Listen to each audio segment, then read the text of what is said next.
মাত্র 3 মাসের জন্য বউ হয়েছি আবিদের, আমার ননদ শিলার স্বামী আবিদ। এই 3 মাস শিলা থাকবে তার বাবার বাড়ি, আমি থাকবো শিলার শ্বশুর বাড়ি। একজন নারীর জন্য এটা কতটা লজ্জার তা কেবলমাত্র এমন পরিস্থিতির শিকার হওয়া নারীটাই অনুভব করতে পারবে। আবিদের কাছে আমাকে জোর করে বিয়ে দিয়েছে আমার শাশুড়ি ও আমার স্বামী ফয়সাল। মা ছেলে কৌশলের আশ্রয় নিয়েছে। ফয়সালের সাথে আমার প্রেমের বিয়ে ছিল। আমাদের দীর্ঘ 3 বছর প্রেম ছিল। তারপর 2 বছর সংসার করেছি। তুমুল প্রেমের স্রোতে ভেসে যেতে যেতে ফয়সালকে ভুলভাবে চিনেছি। অতিরিক্ত আবেগ মানুষকে ভুল পথে আর ভুল সিদ্ধান্ত নিতে প্রবলভাবে প্রশ্রয় দেয়। ফয়সালদের তুলনায় আমাদের অর্থনৈতিক অবস্থা অনেক খারাপ, বলা যায় নিম্ন মধ্যবিত্ত। এসব ফয়সাল প্রেমে শুরু থেকেই জানতো। বরং আমি হীনমন্যতায় ভুগলে এসে বকা দিত, বলতো, একজন মানুষের চেয়ে অন্য কিছু কখনোই বড় হতে পারে না। আমার জন্য তুমি পারফেক্ট, তুমি ইম্পর্টেন্ট। ঝামেলার দানা বাঁধতে শুরু করে ঠিক তখন থেকে, যখন ফয়সালের মা বুঝতে পারলো ছেলের শ্বশুরবাড়ি থেকে আশানুরূপ উপহার সামগ্রী পাচ্ছে না প্রতি সিজন হিসাবে। বিয়ের শুরুতেও তিনি ভারী নারাজ ছিলেন। ছেলের মুখের দিকে চেয়ে পরে রাজি হয়েছেন। রাজি নয় ঠিক, নিমরাজি বলা যায়। এদিকে আমিও কিন্তু বাবার এই অক্ষমতা ঢাকার আপ্রাণ চেষ্টায় নিমগ্ন থাকতাম ভোর থেকে নিশি অবধি। তাদের সংসারের যাবতীয় কাজগুলো কলুর বলদের মতো কেটে কেটে সম্পূর্ণ করতাম। তবুও ননদ শাশুড়ির মনের কোন চিপাচাপায় ও আমার এতটুকু স্থান হতো না। বিদ্রুপের ছলে মা মেয়ে কথা শোনাতো, যেন বদ্ধপরিকর। ফয়সালের মনকে বিষিয়ে দিল তারা। দিনের পর দিন আমার সম্পর্কে নানা কথা বার্তা বলে। আমি অলস, কোনো কাজ করি না, মুখে মুখে তর্ক করি ইত্যাদি। এইভাবে একদিন ফয়সাল আমাকে জিজ্ঞেস করলে 1-2 কথা থেকে তর্ক শুরু হয়। তা চরম আকার ধারণ করে। এক পর্যায়ে সে আমাকে ফকিন্নি বলে। আমিও তাদেরকে লোভী সেলফিশ বলে বাবার বাড়িতে চলে যাই। তারপর তার মা বোনেরা কথার প্রলুব্ধ হয়ে সে আমাকে ডিভোর্স দেয়। তার মা নাকি তাকে কোটিপতির মেয়ে বিয়ে করাবে। উপস্থিত ঘটনার আকস্মিকতায় আমার গোটা পৃথিবী দুলতে লাগলো। ঝড়ো হাওয়ায় দুলতে থাকা বৃক্ষের ন্যায়। সামান্য তুচ্ছ বিষয়কে ইস্যু করে ফয়সাল এমন ভয়ানক সিদ্ধান্ত নিতে পারে তা আমার কল্পনারও বাইরে ছিল। যদিও অনেকটা মা বোনের রোষানলে পড়েই সে এমন করতে বাধ্য হয়েছে, তবুও মানা যায় না সে কেবল পুরুষ। কেমন ব্যক্তিত্ব তার! নিজের উপর সেদিন থেকেই এক দড়িয়া ঘৃণা। কেন বাবা মায়ের অমতে নিজের পছন্দে বিয়ে করেছিলাম। 6 মাস কেটে গেল। সময়ের সাথে সাথে নিজেকে সামলে নিলাম। মনকে প্রবোধ দিলাম এই বলে স্রষ্টা যা করে বান্দার কল্যাণের জন্যই করে। ভালো একটা চাকরি হয়ে গেল। আমার স্থানীয় উপজেলা কার্যালয়ে ফয়সালের সাথে আমার যোগাযোগ বন্ধই ছিল। আচমকা সে 1 সপ্তাহ আগে আমাকে ফোন করে তার কৃতকর্মের জন্য ক্ষমা চায় এবং আমাকে তার জীবনে পুনরায় ফিরে পেতে চায়। আমি গর্জে উঠলাম শুনে। বললাম, তোমরা আসলেই লোভী। যখন শুনলে আমি ভালো আছি, ইনকাম করছি, অমনি বাহানা শুরু করলে। আর তোমাদের ঘরের সমস্ত কাজ করারও তো লোকের অভাব এখন। এটা কি মামার বাড়ির আবদার? মন চাইবে ভালোবাসবে, মন চাইবে ছুঁড়ে মারবে, মন চাইবে ফিরে পেতে চাইবে। এরপর ফয়সালের একটা বাক্যই আমার কণ্ঠ স্তব্ধ হয়ে গেল, আগুনে পানি ঢালার মতোই, যা আমি প্রায় ভুলতে বসেছিলাম। ফয়সাল দগ্ধের সাথে জানালো, ওকে ফাইন, তাহলে তোমার বাবা যে 5 লক্ষ টাকা ধার নিয়েছে তোমার ভাই বিদেশে যাওয়ার সময়, তা ফেরত দাও। আমি বিড়ালের মতো মিনমিন স্বরে বললাম, তুমি বলছো সাব্বির যেদিন দিতে পারবে সেদিন নিবে, তার আগে চাইবে না? হ্যাঁ বলছি ঝুমুর, এখন দৃশ্যপট পাল্টে গিয়েছে না। শিলার স্বামীকে আমি আমার মা রাজি করিয়েছি। আমি অসহায় গলায় বলি, এটা কিভাবে সম্ভব? শিলা কেমন স্ত্রী? এই জঘন্য বিষয়ে সায় দিল। সেটা তোমাকে পরে ক্লিয়ার করব। পারবো না। তোমার মতো কাপুরুষের লাইফে কামব্যাক করার এতটুকু ইচ্ছে আমার নেই। আর এইটা তো তাহলে হিল্লা বিয়ে হয়? ছি। তাই আমি এমনি তোমাকে পুনরায় বিয়ে করতে চেয়েছি। আব্বা বিষয়টা স্থানীয় মসজিদের ইমামের সাথে আলাপ করেছে। তিনি আব্বাকে হাদিসের রেফারেন্স টেনে এ বিষয়ে আখ্যা দিয়ে বুঝিয়েছেন নাকি। বলেছে সিস্টেমের ভেতর বউ আনতে হবে, নয়তো সমাজ আপনাদের একঘরে করে দেবে। বিষয়টা আমার কাছে ভারী নিন্দনীয় ও গৃহীত। কিন্তু তুমি তো জানো আমাদের জেলাটা অনুন্নত, ফতোয়ার বাইরে গিয়ে তোমাকে নতুন করে বিয়ে করা যাবে না। সুতরাং প্লিজ ঝুমুর রাজি হও, তোমার বিয়ে অন্য কারোর সাথে দিলে সেটা যতটা খারাপ লাগবে আমার খারাপ লাগাটা কম হবে। সবাই জানে তুমি বাবার বাড়িতে কারণবশত রয়েছ। তুমি ফিরে এলে সাব্বিরের টাকার বিষয়ে আমার আগের কথাই বহাল থাকবে। টাকা কিন্তু 5 লক্ষ, মনে রেখো। সিদ্ধান্ত তোমার, প্রস্তাব আমার। আমি একটু থেমে রাজি হলাম। জীবনে বহু সময়ে অনেক নিষ্ঠুরতম সিদ্ধান্ত নিতে হয় আমাদের। নিয়তির উপরে কারোর হাত নেই। আর একবার চূড়ান্তভাবে উপলব্ধি করতে পারলাম গরিব হওয়া আসলেই পাপ। গরিব বাঁচে অন্যের শোষণ আর শাসন। ফয়সাল ফোনের ওপাশে আনন্দের হাসি হাসলো। বললাম, আবিদের বাড়ি থাকলে তার মা বাবা? তারা কিছুই জানবে না ঝুমুর। আবিদ যেহেতু ঢাকায় জব করে, সে ওখানে বাসা নিয়েছে তোমার জন্য। তোমাকে বউ সাজতে হবে না, কিছুই না। জাস্ট কাজী অফিসে নিয়ম অনুযায়ী বিয়ে হবে আবিদের সাথে আমাদের উপস্থিতিতে। তারপর আবিদ ঢাকায় নিয়ে যাবে তোমাকে। অফিস থেকে 3 মাসের ছুটি নিয়েছি। লিঙ্ক ছিল বিধায় তারা ছুটি দিতে বাধ্য হয়েছে। সত্যি বলতে আজ 3 মাস আবিদ আমার দিকে ভালো করে ফিরেও যায়নি, বরং এমন ভাবে চলেছে সে যেন আমার ভাসুর। ফয়সাল রোজ ফোন দিয়ে জিজ্ঞেস করে আবিদ আমাকে স্পর্শ করার চেষ্টা করে কিনা। জবাব শুনে উল্লাসিত হয় ফয়সাল। দিন গুনতে থাকে 3 মাস শেষ হওয়ার। রুদ্ধশ্বাস অপেক্ষায় ফয়সাল। কিন্তু আমার ভেতরে কোনো আক্ষেপ নেই।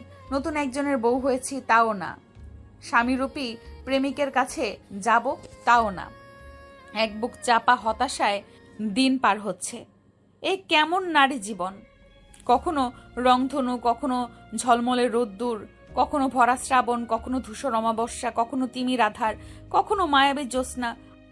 আর মাত্র 4 দিন বাকি আছে 3 মাস শেষ হওয়ার।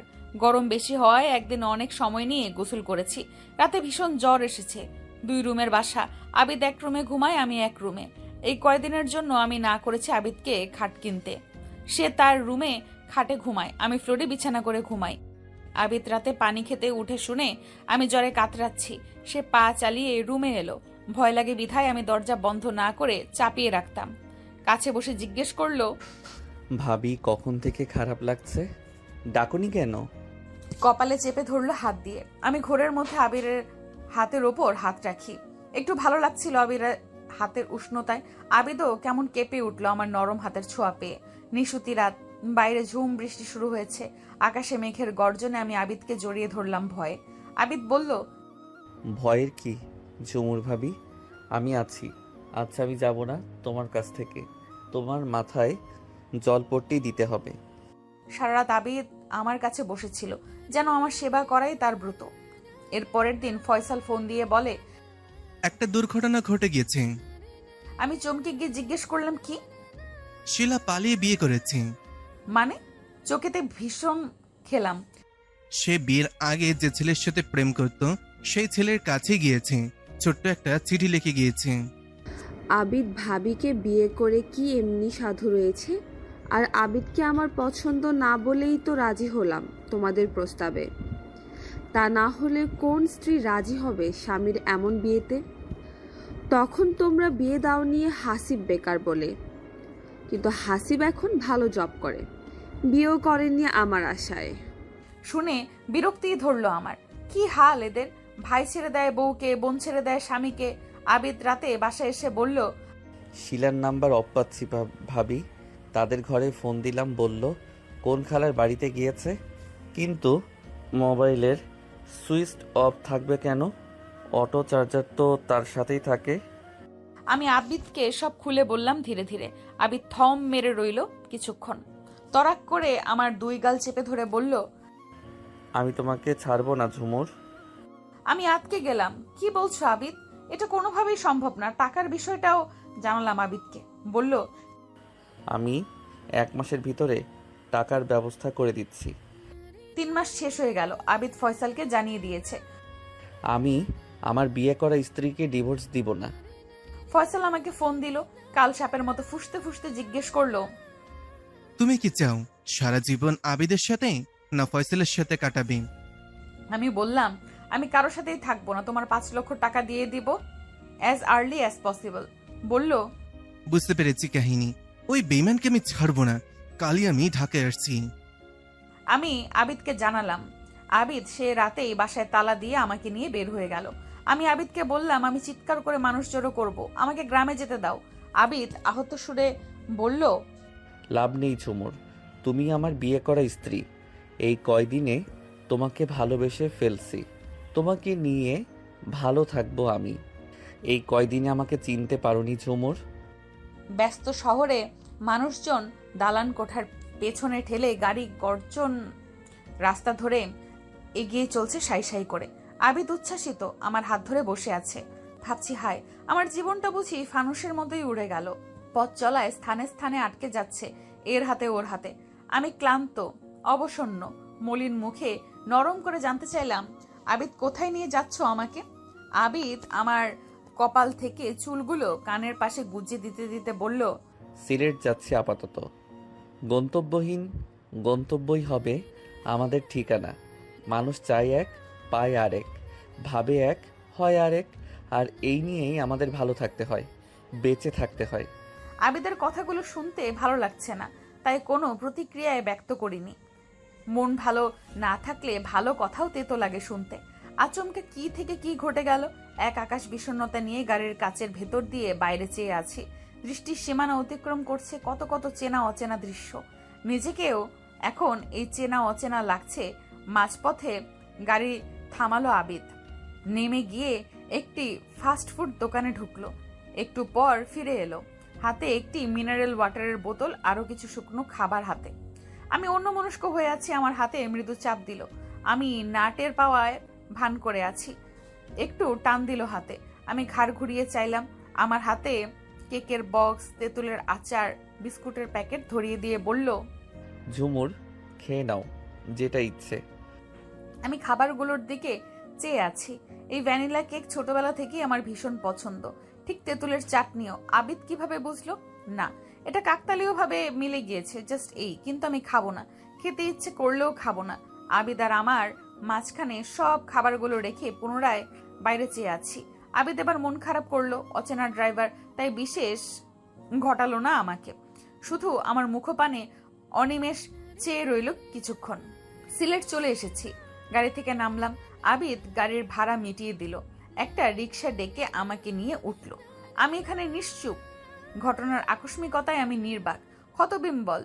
চাইলেও মুখ দিয়ে কোনো শব্দই বের হচ্ছে না। অপ্রত্যাশিতভাবে পাওয়া কষ্টগুলো দলা পাকিয়ে গলায় আটকে আছে যেন। রিক্সা একটা হোটেলের সামনে এসে থামলো। আবিদ আমাকে নামতে বলল। নামলাম।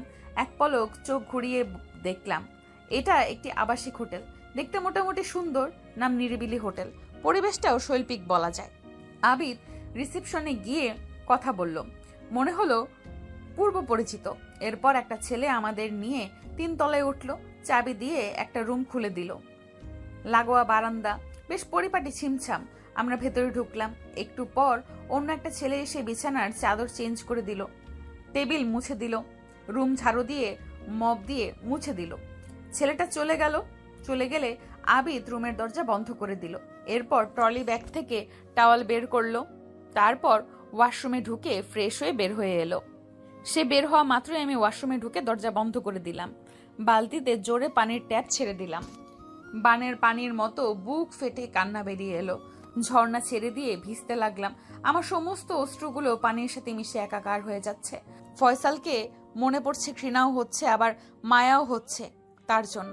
তার রাগ আর অহমিকার পরিণতি এতটা নিষ্ঠুর হবে ভাবতেও পারিনি। মরে যেতে ইচ্ছে করছে। ভিজতে ভিজতে সারা শরীরে কাঁপুনি ধরে গেল।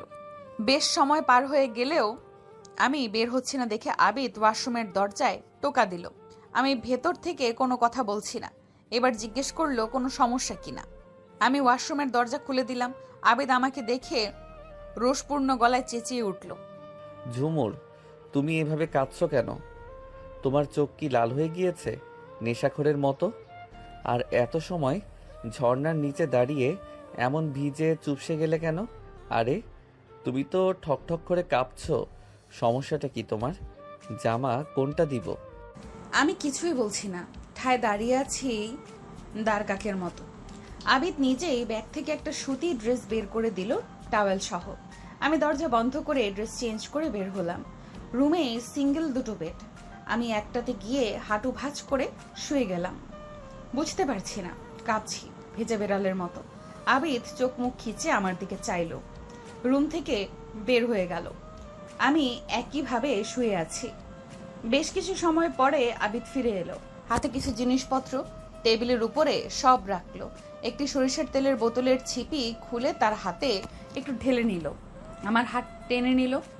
আমি তার হাত সরিয়ে দিলাম এক ঝটকায়, নিজেই হাতে পায়ে তেল মালিশ করলাম। তেল দেওয়াতে হাত পা এখন একটু উষ্ণতা ছড়াচ্ছে। ক্ষুধায় মরে যাচ্ছি, ভীষণ কাহিল লাগছে। আবিদ দুটো প্যাকেট আমার সামনে রাখলো বিছানার উপরেই, নিচেই পেপার বিছিয়ে নিল। প্যাকেট খুলে এক প্যাকেট আমার দিকে দিয়ে, খাও, বিফ তেহারি এনেছি। এই যে লেবু, পেঁয়াজ, শসা, কাঁচামরিচ আছে, সব চেয়ে এনেছি তোমার জন্য। ভাবছি বিফের যে কোনো কিছুই আমার দারুণ ভালো লাগে। আবিদ কিভাবে বুঝলো আমি খাচ্ছি না দেখে রেগে গেল। প্লিজ ঝুমুর খাও, খুব বাড়াবাড়ি করছো অহেতুক। তুমি যা চাও তাই হবে, প্রমিস। এখন খাও, নিজের কি হাল করেছো আয়নায় দেখে নিও। পুরো প্যাকেট খেয়ে নিলাম, একটু আরাম বোধ করছি, কিন্তু শরীর খারাপ লাগছে। হাত ধুয়ে আবারও হাঁটু ভাঁজ করে শুয়ে গেলাম। কখন চোখে রাজ্যের ঘুম নেমে এলো টের পাইনি। ঘুম ভাঙার পর দেখি আবিদ আমার গায়ের উপর পাতলা একটা কাঁথা। আবিদ কি আমাকে জয় করার আপ্রাণ চেষ্টা করছে? কিন্তু সে জানে না আমি কোন ধাতুর তৈরি, সহজে গলানো দুষ্কর। পাশের বেডে নজর ফেলতেই দেখি আবিদ নেই। বারান্দা থেকে তার গলার আওয়াজ শোনা যাচ্ছে, ফোনে কথা বলছে। মনে হলো আমার ও বাড়িতে ফোন দেওয়া জরুরি। বাবা মাকে সব জানাতে হবে, প্রবাসে থাকা ভাইয়াকেও সব জানাতে হবে। আমার একমাত্র আদরের ছোট ভাই রাসেল, যার জন্য রাজি না হয়ে হতে হলো এই বিয়েতে। গত রাতেই মোবাইলে সুইচ অফ করে রেখেছি, সুইচ অন করলাম। কয়েকটা মেসেজ চোখে পড়লো। মেসেজ না পড়েই মাকে ফোন দিলাম, বিস্তারিত খুলে বললাম। মা বিষাদ কণ্ঠে সান্ত্বনা দিলেন। মারে, কপালের লেখার উপর কোনো হাত নেই। যেহেতু শিলা চলে গিয়েছে, আদিত্য যাকেই হোক বিয়ে করত। আর যেখানে তুই বলেছিস এত মায়া যত্ন ফয়সালের কাছে পাসনি, তাহলে আদিবের সাথে সারা জীবন থাকতে পারিস। ফয়সাল রাগের মাথায় হলেও তাকে তালাক দিয়েছে, এবং সেটা আইন অনুযায়ী 3 মাস পর কার্যকরীও হয়েছে। আমরা কি তোকে অন্য কারোর সাথে বিয়ে দিতাম না? অবশ্যই দিতাম, বাকিটা তোর ইচ্ছে। আমরা কোনো জোর খাটাবো না, সাবধানে থাকিস। আচ্ছা মা, ভালো থেকো বলে মার থেকে বিদায় নিলাম। এবার মেসেজগুলো অন করলাম। পরপর 5টা মেসেজ ফয়সাল দিয়েছে। আমি নিবিড়ভাবে মেসেজগুলো পড়ছি। আবিদ রুমে এসে অপর বেডে বসলো, বালিশে হেলান দিয়ে, দৃষ্টি আমার দিকে। কি দেখছো ফোনে? জিজ্ঞেস করলো। তার কথায় আমার মন নেই। মেসেজ পড়া শেষে উঠে গিয়ে বারান্দায় যাচ্ছি, তখন চিলের মতো ছোঁ মেরে আবিদ আমার হাত থেকে মোবাইল নিয়ে নিল। আমি কিচ্ছু বললাম না, ধীর পায়ে বারান্দায় চলে গেলাম। সুন্দর একটা কাঠের চেয়ার পাতা রয়েছে, চেয়ারে বসলাম। বাইরে রাস্তায় আলো আধার খেলা চলছে। একটি ল্যাম্পপোস্টের আলোর নিচে চোখ পড়লো। ছোট্ট একটি বিড়াল ছানা মিউ মিউ করে ডেকে যাচ্ছে, হয়তো তার প্রিয়জনকে খুঁজে ফিরছে। পাশ দিয়ে হেঁটে যাচ্ছে একজন পথচারী। সে নেমে গিয়ে বিড়াল ছানাটিকে কোলে তুলে নিল। এদিক ওদিক চাইলো তার মা বা সঙ্গীতের দেখা মেলে কিনা। না, আশেপাশে কোনো বিড়ালকে দেখা যাচ্ছে না। সেই বিড়াল ছানাটির তুলতুলে শরীরে হাত বুলিয়ে আদরে স্পর্শ দিতে লাগলো। অমনি বিড়াল ছানাটি শান্ত হয়ে গেল, আর মিউ মিউ করছে না। জগতের প্রতিটি প্রাণী ভালোবাসা চায়, ভালোবাসায় যত্নে ভালো থাকতে চায়। আমিও চেয়েছি ফয়সালের কাছে তার বুকের পশমের ওমে থেকে নিজেকে শিহরিত করতে চেয়েছি প্রতিটা রাত, জনমভর। কিন্তু আমার লম্বা দীর্ঘশ্বাস না পড়তেই পাশে এসে দাঁড়ালো আবিদ। আমাকে শুনিয়ে পটপট করে মেসেজগুলো পড়তে লাগলো। ঝুমুর, শতবার ট্রাই করো, তোমার ফোন অফ পেলাম। তুমি জানো আমি কেমন মানুষ। যদি তোমাকে না পাই আমি আবিদকে খুন করতে বাধ্য হব। আমার বোন শিলা এখন আর ওর স্ত্রী নয়। সো কোনো পিছুটা নেই ওই প্রতারক নিমুখারাম অমনুষ্ঠর জন্য। তোমার কাছে যতবার ক্ষমা চাইব ভুলের জন্য, ভুল তো মানুষই করে। সমস্ত ভুল ত্রুটির ঊর্ধ্বে শুধুমাত্র একজন, আর সেই আল্লাহর কাছে ভুলের ক্ষমা থাকলে তোমার কাছে ক্ষমা নাই কেন? আমি কি চাইলে পারি না থানায় জিডি করতে? এই মর্মে আমার বোন চলে গিয়েছে, তাই তার স্বামী স্ত্রীকে জোর করে তুলে নিয়ে গিয়েছে প্রতিশোধ নিয়ে আমাদের অপমানিত করার জন্য সমাজে।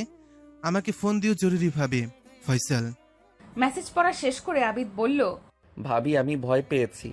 আপনাকে সকালে গ্রামের বাসে তুলে দিব। আপনি চলে যান ফয়সাল ভাইয়ের কাছে। আমি নিমেষে মুখ তুলে চাইলাম আবিদের দিকে। বললাম, ঠিক আছে আবিদ ভাই। ব্রু কুচকে আবিদ হেসে ফেলল, বলল, আমি আবিদ ভাই হয়ে গেলাম? Okay fine. এখানে মশা কুটকুট করে কামড়াচ্ছে, রুমে আসো। সকালে তো চলেই যাবে, কিছু কথা ছিল আমার। আমি তবুও চেয়ার ছাড়ছি না। খোলা বারান্দায় মশা আমাকেও ধরেছে। আবিদ আমার হাত ধরে টেনে তুলল। কোলে করে নিতে হবে নাকি ঝুমুর? তার এই রসালো বাক্যটি আমার কাছে অসহ্য ঠেকছে। হাত ছাড়িয়ে হন হন পায়ে হেঁটে গিয়ে বেডে বসলাম। পেছন দিক দিয়ে সেও এসে আমার পাশে বসলো। আমি সরে যেতেই জোরে এক ধমক দিল। তোমার এসব আর নেওয়া যাচ্ছে না। ফাইজলামও অনেক হচ্ছে, খুব জ্বালাচ্ছ দুদিন ধরে। মানুষ বন্ধুর সাথেও আরো মাখামাখি করে চলে, আর তুমি তো আমার বিয়ে করা বউ। বউ শব্দটা শুনেই আমার মাঝে প্রবল উত্তেজনা কাজ করলো। প্রধান্বিত হয়ে, আমি কারো বউ না। তুমি স্ত্রী বর্তমান থাকা অবস্থায় বিয়ে করেছো। স্ত্রীর সাথে ছাড়াছাড়ি না হলে সেই বিয়ে বৈধ নয়। সো আমি ঝুমুর না, আমি তোমার বউ না, ফয়সালের। আজ রাতেই সুইসাইড করব। হোয়াট? বলেই আমার গালে সজোরে চর বসিয়ে দিল আবিদ। আমি ব্যথায় গাল চেপে ধরলাম। দিশেহারা হয়ে আবিদের পায়ে লাথি মারলাম। আবিদ আর আমাকে কিছুই বলল না। অবোধ শিশুর মতো চুপচাপ বাকি বেডে গিয়ে শুয়ে পড়ল। দু চোখের পানি ছেড়ে দিল নীরবে। আমি নিজের ব্যথা ভুলে স্তব্ধ হয়ে গেলাম আবিদের নীরব অশ্রুপাত দেখে। যতই হোক বর্তমানে আমি ওর কাছেই আছি, বিয়ে করা বউ হিসেবে। হোক না চুক্তির বিয়ে, হোক না নামকাও আসতে, হোক না সমাজ দেখানো, তবুও সে আমার সিনিয়র। শুরু থেকেই আমার প্রতি তার ভালোবাসা, শ্রদ্ধা, কেয়ারিং এর তিল পরিমাণ ঘাটতি নেই। আর আমি অবুঝের মতো শুধু যন্ত্রণাই দিয়ে যাচ্ছি। কতটা আগলে রাখছে আমাকে মুরগির ছানার মতো। আমি ওর পাশে গিয়ে বসলাম। তার হাত চেপে ধরে, সরি আবিদ, খুব সরি। আসলে আমার লাইফের সবকিছু এত বাজেভাবে এলোমেলো হয়ে গেল, তাই মাথা ঠিক রাখা মুশকিল হয়ে যাচ্ছে। আবিদ উঠে বসলো এবার। তার মুখের অভিজ্ঞই বলে দিচ্ছে আমার কথায় বেশ সন্তুষ্ট হলো সে। সারা মুখে ভালো লাগার রেশ এনে বলল, ঝুমুর। আমি মুখের মলিনতা দূর করে চোখ তুলে চাইলাম আবিদের দিকে। ঝুমুর নামটা ঝুমুরের মতোই সুন্দর। তোমার কথা শুনে সত্যি মনটা ফুরফুরে হয়ে গেল। সেই ঢাকা থেকে যেই মুখে তালা দিয়েছ, এই এখন সেই তালা খুললে। কোনো কথাই বলনি। একজনকে হাতের কাছে না পেয়ে সেই ঝাল উঠাচ্ছ আমার উপর দিয়ে। তুমি কি যেন বলতে চাইলে আবিদ? ও হ্যাঁ, শুনো ঝুমুর, তুমি শিলার বড় ভাইয়ের স্ত্রী। সেই সুবাদে আগে থেকেই তোমার প্রতি আমি শ্রদ্ধাশীল। তোমাকে বিয়ে করতে আমি খুবই অনিচ্ছুক ছিলাম। ইচ্ছা থাকার মতো বিষয় এটা না। আমি এই টাইপের খুব সংকোচও কাজ করছিল। ফয়সাল ভাই পারিনি, শুধু আমার পায়ে ধরে ফেলে। আরও মানুষেরা কারো সিচুয়েশন না বুঝে দূর থেকে ভুল আর নিন্দার ঢিল ছুরি। আমাকে পরোক্ষভাবে শিলাও সাপোর্ট করেছে। শিলার হৃদয় তরি নোঙর ফেলেছে অন্য ঘাটে বিয়ের আগেই। এটা আমি কম বেশি টেরও পেয়েছি। শিলাকে আমার দিকে ফেরাতে পারিনি বহু চেষ্টা করেও। প্রেম এমনই, আসলে তাদেরই উচিত হয়নি শিলাকে জোর করে আমার টাকা আছে দেখে বিয়ে দেওয়া আমার কাছে। ভাগ্যিস কোনো বেবি হয়নি আমাদের। শিলাও নিতে চাইনি। কেন চাইনি এখন তা কাচের মতোই স্বচ্ছ। আবিদের কথার মাঝে আমি জানতে চাইলাম, শিলার জন্য তোমার মাঝে কোনো খারাপ লাগে কাজ করছে না আবিদ? আমার দু হাত চেপে ধরলো আবিদ। একটুও না ঝুমুর, তোমার অফিসে সমস্যা হবে না? না, আমি 1 সপ্তাহের ছুটি নিয়েছি মায়ের অসুস্থতার কথা বলে। মিথ্যা বললা? এটা মহৎ মিথ্যা ঝুমুর, মিথ্যা নয়। আবিদের কথায় বেলুনের ফোটার মতোই ধুম করে মুখ দিয়ে হাসি বেরিয়ে এলো। বললাম, হইছে, যাহা লাউ তাহাই কদু। আবিদও হেসে ফেলল। আমি সহজ হচ্ছি এ ধারণায় তাকে প্রফুল্ল দেখা যাচ্ছে। সে বলল, দেখো ঝুমুর, তুমি আমি দুজনেই পরিস্থিতির শিকার। এ অনাকাঙ্ক্ষিত ঘটনার জন্য না তুমি দায়ী না আমি দায়ী। ঝুমুর, এক কাজ করি আমরা, বন্ধু হতে তো দোষ নেই। তুমি তো চলেই যাবে, যাওয়াই হয়তো উচিত। তোমার first love, first feelings, first touch, first romanticism, first বাসর। আমি কেঁপে গেলাম। খুন করে ফেলবো আবিদ, গরম তেলে জল ঢালতে এসো না। ওরে বাহ, খুব লাগলো বুঝি। খুন কি আর করবে সখী? খুন যে হয়ে গেছে আমি সখা। ফয়সাল যেগুলোর জন্য ফিরে পেতে চাই, সেই একই কারণ আমার মাঝেও কি সৃষ্টি হয়নি এই 3 মাসে?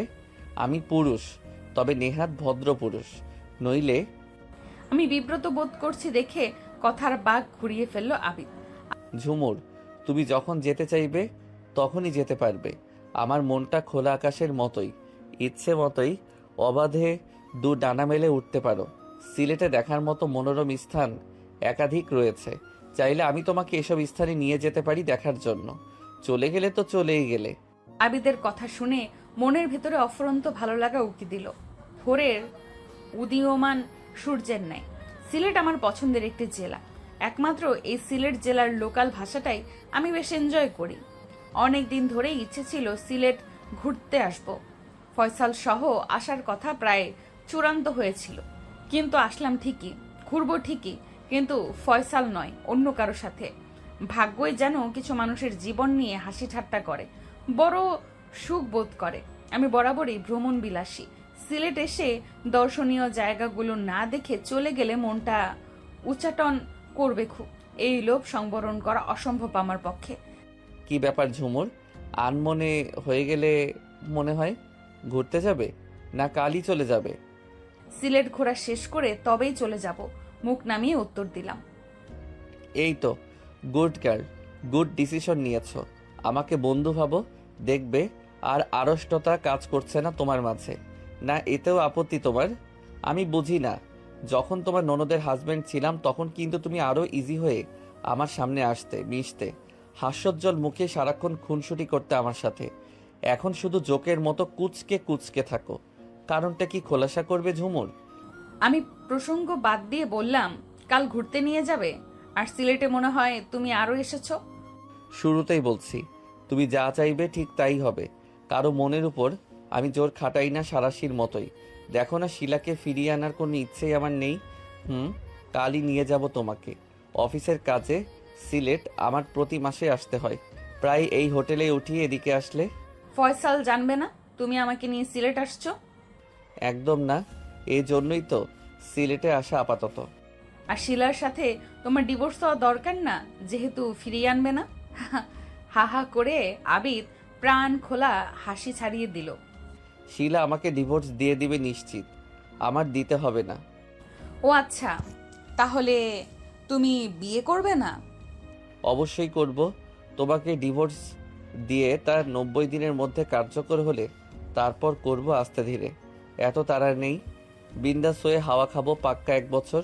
হো হো হো, চাইলে সে 1 বছর আমার সফর সঙ্গী হতে পারো। একদমে বললাম, নো নিড। জীবন নিয়ে তামাশা অনেক হয়েছে। আমার নতুন চাকরি, আলতাফ সচিব আমার কাকা হয়। বাবা ওনাকে বলে ছুটি নিয়ে দিয়েছে। সামনের সপ্তাহ থেকে অফিস যেতে হবে। আর আমাকে ডিভোর্স দেওয়ার প্রয়োজন নেই, কারণ কাজী অফিসে বিয়ে পড়ানোর সময় সবাই মিথ্যা বলেছে যে তুমি ডিভোর্সড। বাট সত্যিটা তো আমরা জানি। আরে ঝুমুর, তোমার মাথা পুরাই গেছে। কি আবল তাবল বলছো? সেটা বলছে এজন্য যে কাজী বেটা কেন, কি হয়েছে? নানা কাহিনী করবে। আমাদের নবীও তো স্ত্রী থাকাকালীন একাধিক বিয়ে করেছে, বরং শিলার বিয়ে অবৈধ। আমি কি সিম্পল বিষয় জানি না? আমি ইচ্ছে করেই এটা বলছি, একটা কারণে। বুঝতে পেরেছি, ফাঁকিবাজির ধাক্কায় আছো। আচ্ছা, তোমার অফিস বের করতে কতক্ষণ ফয়সাল ভাইয়ের ঝামেলা করবে না? আমি তার স্ত্রী নই এখন। নারী হয়রানির মামলা দিয়ে দিব ঝামেলা করলে। তার মেসেজ কতটা বিধ্বংসী দেখলে বোঝাই যায় বুকের পাজরে তোমার জন্য উথাল পাতাল মধু মধু প্রেম। রাগে চুল ছিঁড়তে মন চায় তোমার কথা শুনলে। ঘোড়ার ডিমের প্রেম। অনেক রাত হয়েছে, ঘুমাবো, ক্লান্ত লাগছে। দুজন 2 বেডে ঘুমিয়ে পড়লাম। এই কয়েকদিনে আবিদকে দেখেছি, অবলোকন করেছি খুঁটিয়ে খুঁটিয়ে। চোখ বন্ধ করে বিশ্বাস করা যায় আবিদকে। নিশ্চিন্তে ঘুমিয়ে পড়লাম কাঁথা মুড়ি দিয়ে। পাখি ডাকা ভোরে ঘুম ছুটে গেল। আবিদ অঘরে ঘুমাচ্ছে। আমি আড়মোড়া ভেঙে বারান্দায় গিয়ে বাইরে চোখ মেললাম। কিছুই ভালো লাগছে না। চারপাশকে ভীষণ পানসে আর নিরানন্দ লাগছে। নিজের মনের ভুবনে রং না থাকলে বাইরের সব রং কেউ বিবর্ণ ধূসর মনে হয়। ফোন আসার শব্দ হতেই রুমে গিয়ে ফোন রিসিভ করলাম। মায়ের ফোন। হ্যালো মা বলতেই যা শুনলাম তাতে আমি থরথর করে কাঁপতে কাঁপতে মেঝেতে পড়লাম। আমি দুমড়ে মুচড়ে যাচ্ছি। যন্ত্রণার পাহাড় ভেঙে চুড়ে পড়ছে মনের জমিনের উপরে। নিমেষেই অন্তরটাকে গুঁড়ো গুঁড়ো করে দিচ্ছে যেন। মা আমাকে সাধ্যমতো সান্ত্বনা দিয়ে মোবাইল সংযোগ বিচ্ছিন্ন করলো। মোবাইল আবার বেজে উঠল। রিসিভ করতেই বন্ধু রিমার গলা শুনতে পেলাম। রিমা আমার প্রাণের বন্ধু। যা আমার গোপন তাও রিমাকে না জানিয়ে থাকতে পারি না। এই নিয়ে স্কুল কলেজ ভার্সিটিতে অন্য বন্ধুরা খ্যাপাতো, ঈর্ষান্বিত হয়ে বলতো তোদের গলাগলি বয়ফ্রেন্ড আর গার্লফ্রেন্ডের মতন। হ্যালো ঝুমুর, কিছু শুনেছিস? ধরা গলায় বললাম মা ফোন দিল এখন। তুই রাখ রিমা, আমার বেশ খারাপ লাগছে।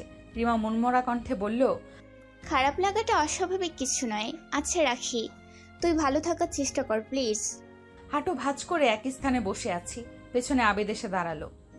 কি ব্যাপার ঝুমুর? আমি সেই কখন জাগলাম, ফোনে মায়ের সাথে কথা বললাম, আরও 2 জায়গায় জরুরি আলাপ সারলাম, তোমার পাত্তা নেই। এত সময় এখানে কি করছো? ফ্রেশ হয়েছো? বের হবা না ঘুরতে? আমি নিচের দিকে মাথা ঝুঁকে বসে আছি। আবিদ আমার হাত ধরে টান দিল। মুখপানে পলক চেয়েই, এ কি তুমি কান্না করেছো? চোখ ফোলা ফোলা লাগছে। Any problem? শেয়ার করো। উঠে আসো প্লিজ। এই এক সমস্যা। অ্যালার্জি থাকার জন্য একটু কাঁদলেই চোখ মুখ ফুলে যায়, লাল হয়ে যায়। লুকোনোর কোনো সুযোগ নেই। অসহ্যকর। আমি উঠে দাঁড়ালাম আস্তে করে। পা টেনে টেনে রুমে গেলাম। টেবিলের সাথে থাকা চেয়ারটাতে টেনে নিয়ে বসলাম। টেবিলে মাথা এলিয়ে দিয়েছি, নুইয়ে পড়া পুয়ের লতার মতন।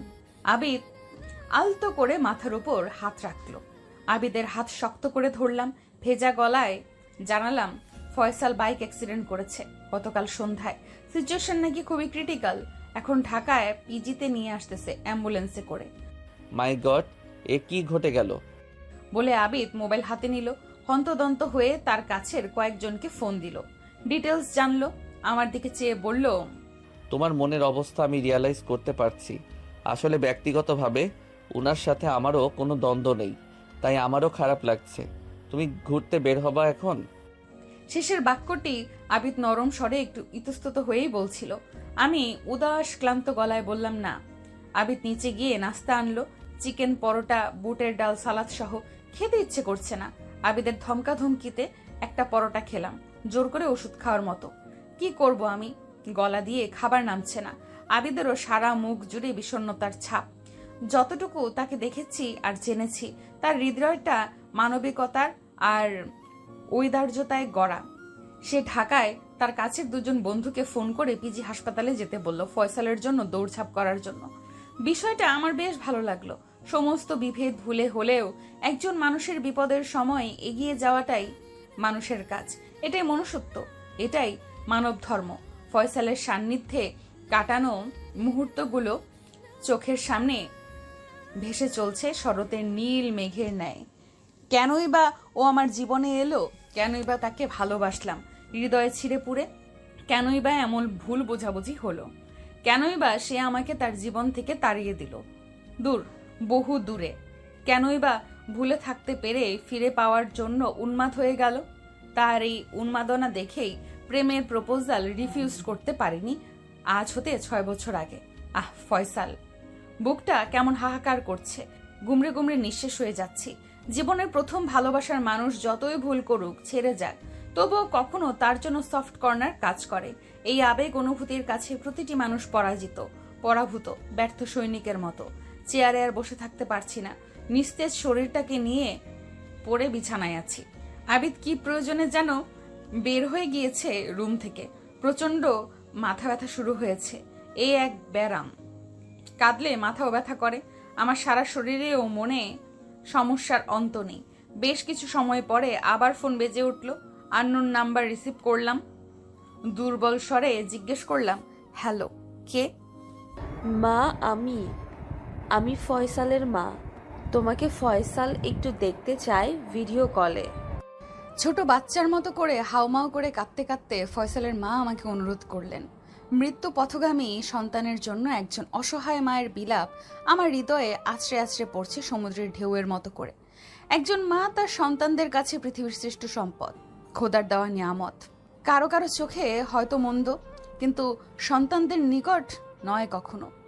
ঠিক তেমনি সন্তানও অন্যের কাছে নিন্দনীয় হতে পারে, দুশ্মন হতে পারে, কিন্তু মায়ের কাছে স্রষ্টার নিকট থেকে পাওয়া অনন্য উপহার, যে উপহার মা প্রতিটি মুহূর্তে যত্ন করে রাখে যেন এতটুকুও নষ্ট না হয়।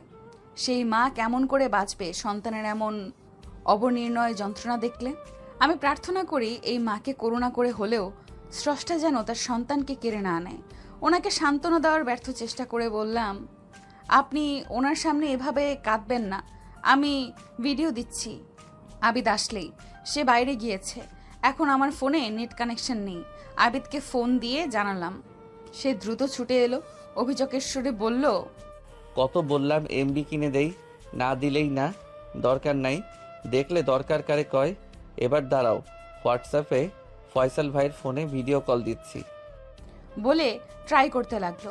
একটু পরেই ফোন রিসিভ হলো। তার এক ভাবি মোবাইলের স্পিকার অন করে ফয়সালের মুখের সামনে ধরলো, জানালো ফোন হাতে ধরে রাখার মতো অবস্থা নেই তার। আবিদ আমাকে স্পেস দিয়ে বারান্দায় চলে গেল। ফয়সাল আমার দিকে ফ্যাল ফ্যাল করে চেয়ে আছে। দু চোখের কোণ গড়িয়ে ভারী অশ্রুপাত নির্গত হচ্ছে, যে অশ্রুর ভাষা কেবল আমিই অনুধাবন করতে পারছি। বললাম, ফয়সাল, পথ চলায় তুমি ছিলে আমার আপনের চেয়েও আপন, আমার ভুল ত্রুটিগুলো মাফ করে দিও একজন মানুষ হিসাবে। বলে ফোনের এপাশে আমি ডুকরে কেঁদে উঠলাম। ফয়সাল অবোধ শিশুর মতো অস্পষ্ট ভাঙা ভাঙা স্বরে আমার কাছে ক্ষমা চাইল সব কিছুর জন্য। আমি ফোপানো মোটা গলায় বললাম, আমার আর কোনো অভিযোগ নেই তোমার উপর, আল্লাহ চাইলে তুমি সুস্থ হয়ে যাবে। ফয়সাল আবিদকে ডাকতে বলল। আমি রুমে বসেই জোরে আবিদ বলে চিৎকার দিলাম, ডাক দিলাম। আবিদ এলো, মোবাইল হাতে নিয়ে ফয়সালের দিকে তাকিয়ে নমনীয়ভাবে বলল, ভাই, আমরা সবাই আপনার পাশে আছি, আপনি ভালো হয়ে যাবেন। ফয়সাল শরীরের অসহনীয় যন্ত্রণায় কোকাতে কোকাতে, আবিদ, ঝুমুরকে আগলে রেখো সবসময়। এই বলে চুপ হয়ে গেল। তার ভাবে বলল, রাখিন, খুব ছোট ভাই রাসেল ফোন দিল। ঝুমু আপু, মায়ের কাছে A to Z বিস্তারিত শুনেছি শুরু থেকেই। তুমি বেশি আপসেট হয়ে যেও না। ফয়সাল এখন মরণের পথে, তাই আর কিছুই বলার নাই এ বিষয়ে তোমাকে।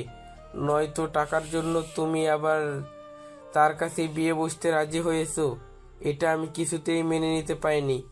ঘৃণিত একটা কাজ বলে মনে হয়েছে। গ্রামে আমাদের জমি আছে একটা, সেটা বিক্রি করেই বাবার টাকা পরিশোধ করতে পারতো। জানি এই এক টুকরো জমি আমাদের শেষ সম্পদ ও সম্বল। আমি খেপে গেলাম রাসেলের উপরে। হর হর করে বললাম, তোর কি মনে হয় ফয়সালের কাছে ফিরে যাওয়া কেবলমাত্র ওই 5 লক্ষ টাকার জন্যই? এখানে কোনো ভালোবাসা কাজ করেনি। তুই তো শুধু আজ একটা, কাল একটা, পরশু আরেকটার পেছনে টই টই করে ঘুরেছিস বুনো হাঁসের মতো। জীবনে কাউকে একান্ত করে ভালোবাসিসনি, তাই এটার গুরুত্ব তোর কাছে না থাকাটাই স্বাভাবিক। ফোন রাখ। তোমাকে ফোন দেওয়াটাই আমার ভুল হয়েছে। বলে ফোনের লাইন কেটে দিল রাসেল। রাসেলের সাথে এত রূঢ় আচরণ না করলেও পারতে, বলল আবিদ। শুনে বললাম, মায়ের থেকে মাসির দরদ বেশি দেখাতে এসো না। আবিদ বাধ্য ছাত্রের মতো আচ্ছা বলে চুপ হয়ে গেল। একটু পর নরম সুরে আবিদকে বললাম, মানে কি বলো? আচ্ছা, এখন কি ঢাকায় যাওয়া সম্ভব? আবিদ চকিতে বিস্ময় ভরা দৃষ্টিতে আমার দিকে তাকালো, জানালো, সিলেট থেকে ঢাকার দূরত্ব সড়ক পথে প্রায় 243 কিলোমিটার। সো বুঝতেই পারছো, নিকট জেলা নয়, তবুও সম্ভব তুমি চাইলে। সেদিনের মতো রিজার্ভ কার ভাড়া নিব। মাইন্ড করো না ঝুমুর, অহেতুক মামুলি বিষয়কে ইস্যু করে ফয়সাল ভাই তোমাকে ছেড়ে দিল, অথচ তারপরেও তোমার হৃদয়ে তার স্থান কত বিশাল, কত গভীর। সিরিয়াসলি, ফার্স্ট লাভ বলে, আর আমি অমানুষের বাচ্চা এত করেও তোমার কাছে আছি থার্ড পার্সনের মতো। আমার জীবনটাই আজ বড় দুর্ভাগার জীবন। এক রাশ অভিমান আর অনুযোগের সুরে কথাগুলো বলল আবিদ। আমি বিচলিত হয়ে গেলাম তার এই এমন কথা শুনে। এরপর ছলছল গলায় বলল, তুমি তোমার সব নিয়ে রেডি হও ঝুমুর, আমি হোটেল ছেড়ে দিচ্ছি আর গাড়ি ঠিক করে আসতেছি। এনিহাউ, আমি আমার আগের লাইফে ফিরে যাব, আর তুমি তোমার মতো করে যা ইচ্ছে যেভাবে ইচ্ছে চলিও। আবিদ ছটফট করে বেরিয়ে গেল। আমি কি করব বা কি করা উচিত কিছুই বুঝতেছি না। তবুও সবকিছু গুছিয়ে নিলাম ঢাকা যাওয়ার উদ্দেশ্যে। আধা ঘন্টা পর আবিদ ফিরে এলো। হোটেলের রুম থেকে আমরা বেরিয়ে গেলাম। রিসেপশনের টাকা দিয়ে চাবি বুঝিয়ে দিল। গাড়ি ছুটে চলেছে দুর্বার গতিতে। জীবন সত্যিই ফানুষের মতো, উড়ে যেতে যেতে কত স্থান বদল হয়। আমি অপরাধী চোখে আবিদের হাতের উপর হাত রাখলাম। আবিদের মায়াবী শ্যামলা মুখখানি কালো মেঘের বর্ণ ধারণ করে আছে। আমার দিকে নিষ্পলক চেয়ে রইল, কিন্তু সে চাহনিতে কোনো তেজ নেই, অস্থিরতা নেই, রাগ নেই, উত্তেজনা নেই, অভিযোগ নেই। আছে শুধু স্থিরতা, ধৈর্য, খাখা শূন্যতা পেয়েও হারানোর বেদনা, গোমট অভিমান আর দীর্ঘ অপেক্ষা। এই ভাইয়া, গাড়ি ব্যাক করুন প্লিজ। আমরা যেখান থেকে উঠেছি সেখানেই চলুন। গাড়ি তবুও ছুটে চলেছে। রিমার ফোন পাওয়ার পরেই আমি গলায় জোর এনে ড্রাইভারকে ডাকলাম। সে শুনতে পেল না বোধ হয়। এখন বুঝলাম আবিদের নীরবতার কারণ। যদিও তখন আমাকে বেশ ভাবিয়ে তুলল। পরিবেশ পরিস্থিতি মানুষকে অনেক সময় অশান্তর বদলে শান্ত করে দেয়, যেন দিঘির শান্ত জল।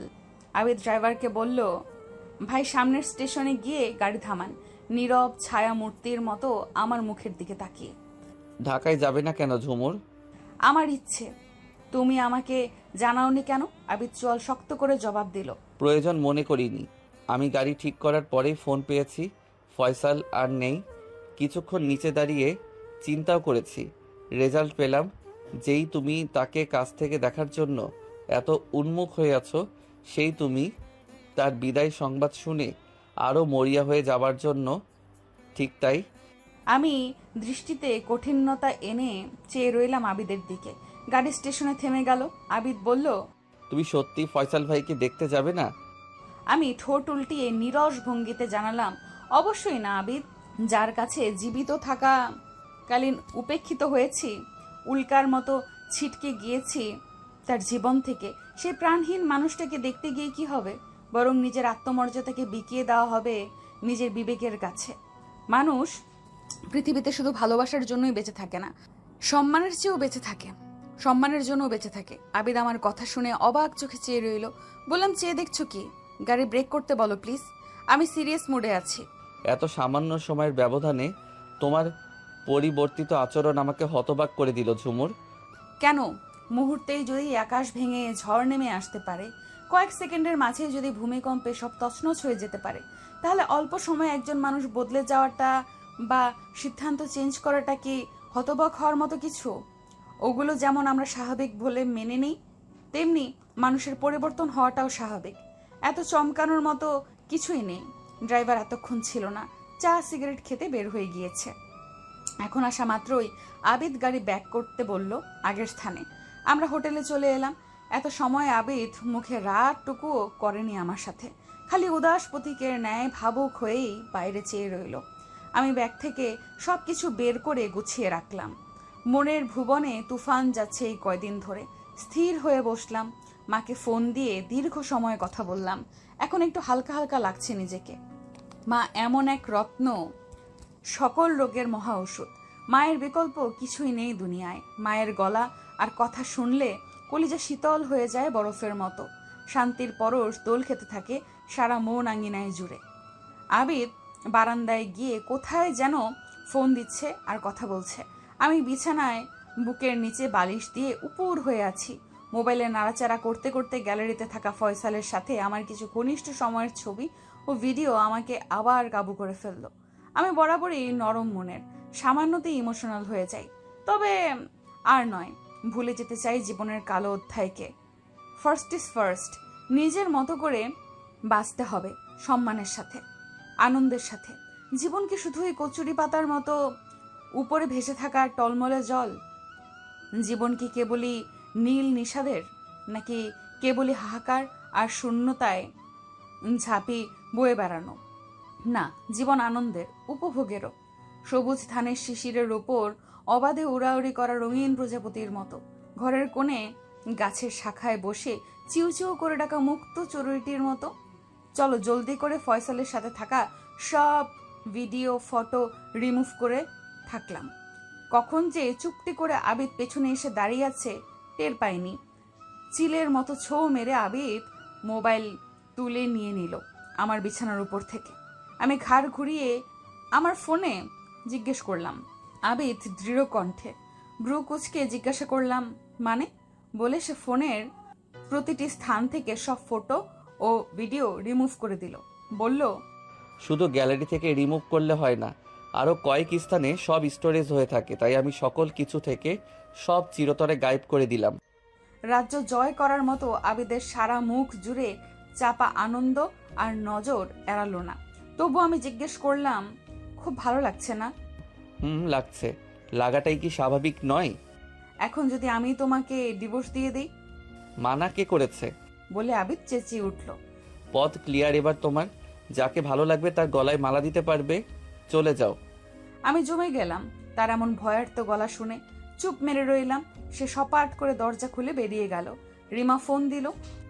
শোন ঝুমুর, কাল আমি, সাইনা আর হিয়া সিলেট আসতেছি। সবার সময় এখন মিলেছে, তাই তোরা দুজন সহ সবাই একসাথে ঘুরবো। দেখবি ফুরফুরে হয়ে যাবি। ভ্রমণ এমন এক জিনিস যা মানুষের দুঃখ বেদনা ভুলিয়ে দিতে প্যারাসিটামল ট্যাবলেটের মতোই কার্যকর। কিরে, আবার ফোন দিলি? আমি বনে গেলাম শুনে। বললাম, তোরা একাই আসবি? 3 জন? একাই। তোদের হোটেলে এক রুম বুকিং দিয়ে রাখ তোর জামাইকে বলে। এই রিমা কে জামাই? কিসের জামাই? চুক্তির বিয়ে, আমি তার কাছে থাকবো? আহ, কি বলিস ঝুমু বেবি? কার গলায় ঝুলবি তাহলে? আদিব বেচারা কো কেয়া কসুর হে। জীবন কি এতই সোজা সুজ? চাইলেই যেখান সেখান দিয়ে গেঁথে দেয়া যাবে। রাখি, কাল দেখা হচ্ছে। পরপর করে কথাগুলো বলেই রিমা লাইন কেটে দিল। আবিদ লাঞ্চ নিয়ে এলো, বিফ খিচুড়ি সালাদ সহ, সাথে 1/2 লিটার পানীয়, কোকা কোলা। এত লোভনীয় খাবার না খেয়ে থাকা যায় না। আমার আয়েশ করে খাওয়া দেখে আবিদ খেতে খেতে বলল, তোমার খাওয়া দেখে সৈয়দ মুস্তফা আলীর দেশে বিদেশে ভ্রমণ গ্রন্থটির কথা মনে পড়ল। খাবার নিয়ে যেই মনোগ্রাহী বর্ণনা উনি করেছেন, এক কথায় চমৎকার। পড়েছো? পড়েছি। অদ্ভুত সুন্দর বই। এই বই দিয়েই আমার ভ্রমণ গ্রন্থের সাথে সাক্ষাৎ ঘটে। আচ্ছা, রিসেপশনে গিয়ে খবর নাও একটু কোনো রুম খালি আছে কিনা এই রুমের পাশাপাশি। আবিদ কৌতূহলী হয়ে, আরে তোমার দেখি পরিবর্তন পর্ব চলছে বিদ্যুৎ বেগে। 2 বেডেই ঘুমাচ্ছি দুজন, আলাদার কি দরকার? আমার মুখ ফসকে বলদ শব্দটি উচ্চারিত হতেই, এখানে বলদামি কি বলছি ঝুমুর? আমার বন্ধু রিমা, সায়না, হিমা কাল আসতেছে। উদ্দেশ্য সিলেট ভ্রমণ, তাই ওদের জন্য রুম বুকিং দিতে বলেছে যদি পসিবল হয়। তাই বলে আবিদ স্বস্তির দম ছাড়ল। ওকে, দেখছি বলে বেরিয়ে গেল আবিদ। একটু পরে এসেই, ইউরেকা, বাট আমাদের 2 রুমের পরেরটা বুকিং দিয়ে আসলাম। দুজনে রাতে 2 বেডে ঘুমিয়ে পড়লাম।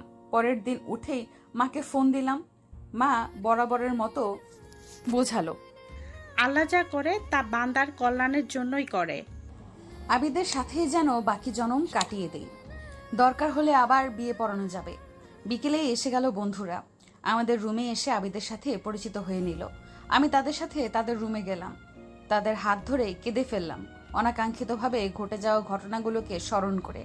মানুষের শুধুমাত্র দুঃখের সময়গুলোকে মনে পড়ে, প্রিয়জনদের সান্নিধ্য পেলে আর একা থাকলে। ওরা আমাকে হাত ধরে বসালো, আবিদের কাছেই থাকার জন্য অনুরোধ করলো। নানা যুক্তি খণ্ডন করে বললাম, আসলে আবিদের দিকে মন ফেরাবার চেষ্টাটুকু করিনি এতদিন। দুঃখ বিচ্ছেদ আঁকড়েই পড়েছিলাম। অনেক রাত হয়ে গেল গল্প করতে করতে। আমি ওদের সাথেই ডিনার করলাম। তারা আবিদকেও ডাকতে বলল। আমি বাধা দিয়েছি। রুমে যাচ্ছে না দেখে আবিদ ফোন দিল। রিসিভ না করেই ছুট দিলাম। ঘুমও ধরেছে বেশ, নিজেকে একটু স্বাভাবিক লাগছে ওদের সাথে ভিন্ন ভিন্ন প্রসঙ্গ নিয়ে কথা বলাতে। রুমে ঢুকতেই আবিদ বলল, খাবার এনে তোমার জন্য অপেক্ষা করছি। ফোন দেইনি আরো আগে, ভাবলাম ওদের সাথে থেকে একটু চনমনে হয়ে ওঠো। উপস, ক্ষুধায় মরে যাচ্ছে, আসো খাই। সত্যি বলতে বন্ধুদের পেয়ে আবিদের মাথায় আসেনি আর। এতই ভোলা মন হয়ে গেল আমার। বললাম, আমি তো খেয়ে ফেলেছি ওদের সাথে। কি বলেই আবিদ চুপ হয়ে গেল। মুখে ঘন কালো মেঘ নেমে এলো। সরি আবিদ, তুমি খেয়ে নাও। না, খাবো না, ফেলে দাও খাবার। কেন যে মানুষ খায়। না আবিদ, ছেলে মানুষই করো কেন? আবিদ অমনোযোগের সাথে তেজ ঢেলে বলল, ছেলে মানুষে আমি করছি না তুমি? আমার কথাই ভুলে গেলে? আরে মানুষ একটা কুকুরকে পাললেও তো তার জন্য এতটুকু সিম্প্যাথি কাজ করে মনে। আর আমি রক্তে মাংসে গড়া জীবন্ত একজন মানুষ। লাইট অফ করো, ঘুমাবো। কাত হয়ে চোখ বন্ধ করে ফেললো। নিজেকে বড় অপরাধী মনে হলো। আবিদ ভুল কিছু বলেনি। ভাবছি কি করা যায়। মনে পড়ল ছোটবেলায় কত রাত ভাত না খেতে চাইলে মা ভাতের গুরুত্ব দিয়ে বলতো, এক রাত ভাত না খেয়ে ঘুমোলে একটা চড়ুই পাখির সমান ওজন কমে যায়। এভাবে যত রাত না খেয়ে ঘুমোবি, কমতে কমতে শুকোতে শুকোতে তুই তেলাপোকা হয়ে যাবি। তখন মায়ের হাতের ভাত খেয়েই ঘুমাতাম। আমি প্যাকেট থেকে ভাত মাছ ভর্তা প্লেটে তুলে নিলাম। আবিদের পাশে গিয়ে আবিদ বলতেই মাথা ঘুরিয়ে চাইলো। বলছি না খাবো না।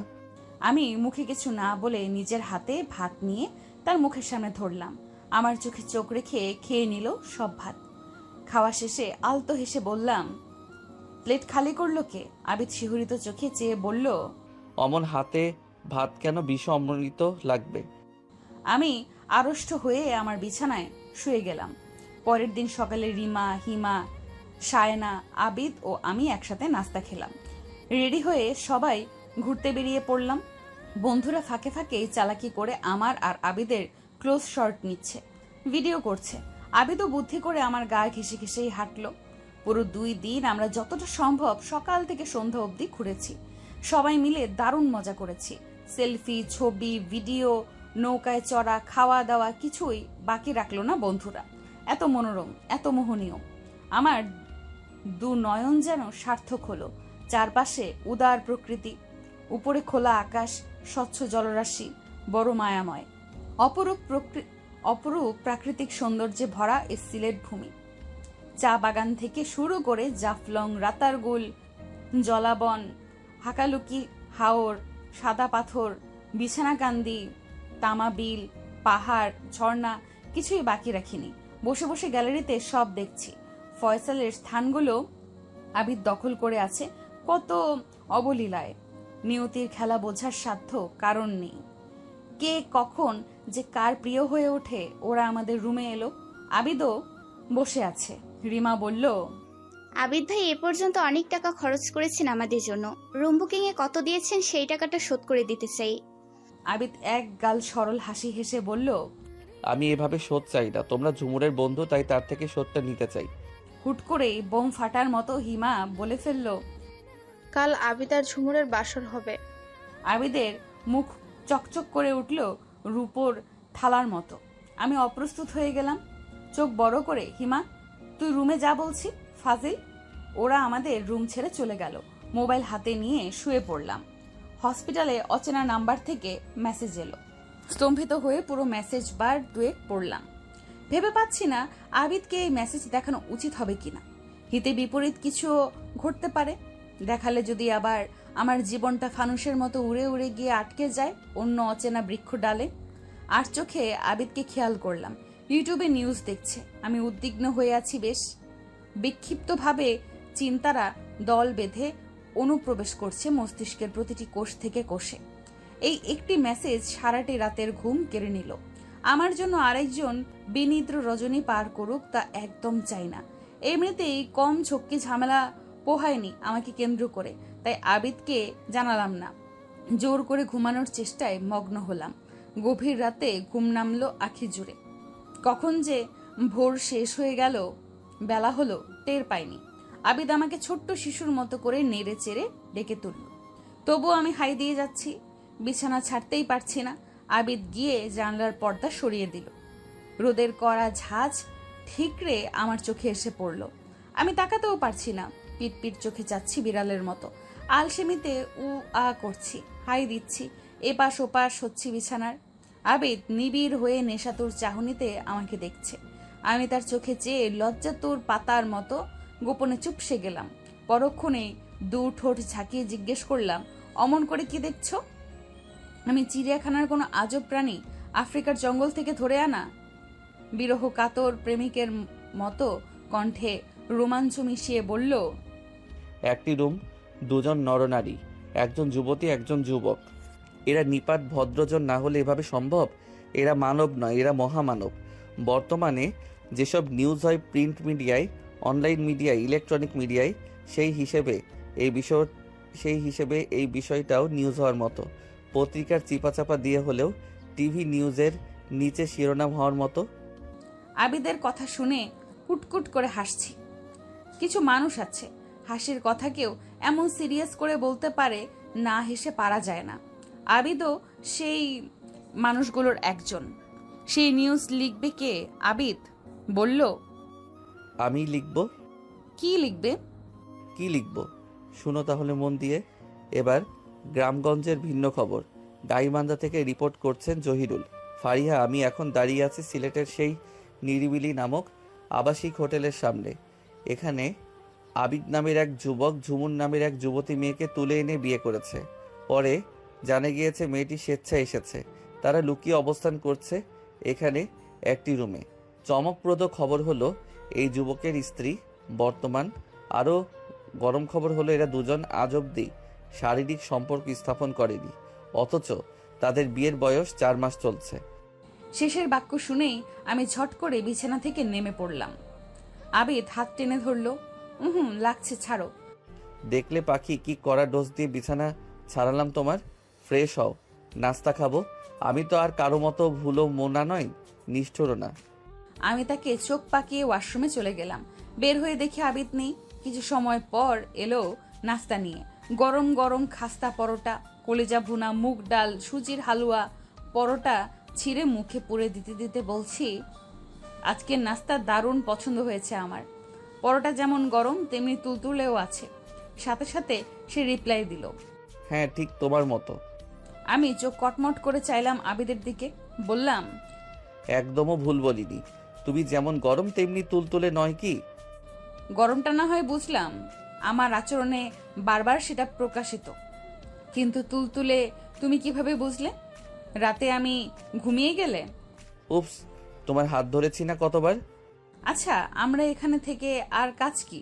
চলো ফিরে যাই, পরে চাকরি নট হয়ে যাবে আমার। চাকরি এমনিতেই নট হয়ে গিয়েছে। শুনে মুহূর্তেই মন খারাপ হয়ে গেল আমার। মন মরা হয়ে বললাম, যাওয়াটাই স্বাভাবিক, আর কত। আরে, আমি না করে দিয়েছি তোমার অফিসে বিস্তারিত জানিয়ে। তুমি গিয়ে রিজাইন লেটার দিয়ে দিলেই হবে। কেন করলে এটা তুমি?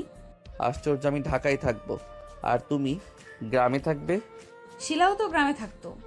শিলার সাথে বোঝাপড়ায় অমিল ছিল। আমার সাথে খুব মিল হচ্ছে বুঝি? তা একদম না, তবে লক্ষণ পজিটিভ। আমি বলছি, তোমার কাছে থাকবো। বলনি, বাট বলতে কতক্ষণ। এত আত্মবিশ্বাস নিজের উপর? নিঃসন্দেহে। আত্মবিশ্বাস শব্দটার জোর অনেক। এই শব্দটা ভারী মজবুত। এই আত্মবিশ্বাসটুকু নিজের উপর না থাকলে কোনো মানুষই লাইফে সফল হতে পারতো না। কেবলমাত্র এই আত্মবিশ্বাসের ধাক্কায় সে এগোতে থাকে তার কাঙ্ক্ষিত গন্তব্যের দিকে। তো তুমি কোন গন্তব্যের দিকে ধাবিত হচ্ছ? এই যে তোমাকে পাওয়ার দিকে। কি এগোচ্ছে না? জানি না বলে নীরব হয়ে গেলাম। মেসেজ দেওয়া মানুষটার কথা মনে পড়লো। দুম করে ফয়সালও উদয় হলো হৃদয়ে। আরশিতে কেমন যেন লাগছে, ঠিক বুঝেও বুঝি না। আবিদ বলল, এখনো জানো না ঝুমুর, তোমার এই জানাটার জন্য আমার আর কি কি করতে হবে। বৃষ্টি থেমে গেলেও ঘরের চাল থেকে টুপ করে বৃষ্টির ফোঁটা পড়ার মতো এক চিলতে হাসি মুখ ফসকে বেরিয়ে এলো। হাসি বন্ধ হলো কেন? আমি তো আজকাল তোমার কাছে হাসির পাত্র। কিছু বললেই ফিক করে হেসে ফেলো। আর একদিন পরে আমাদের সিলেট যাপনের 1 সপ্তাহ পূর্ণ হবে। শপিংয়ে চলো, তোমাকে কিছু উপহার দেই। আরে একদম না, এমনিতেই বেশ খরচ হয়ে গিয়েছে। প্রতিবেলা কিনে কিনে খাওয়া, দুবেলা নাস্তা, রুম ভাড়া। সব ঢাকায় গিয়ে পুষিয়ে দিব। তুমি বাসায় সুস্বাদু করে নানা পদ করবে আর আমি শুধু খাবো আর খাবো। আমি কোনো জব করব না আবিদ? অবশ্যই করবে। ঢাকায় জবের ব্যবস্থা করে দিব।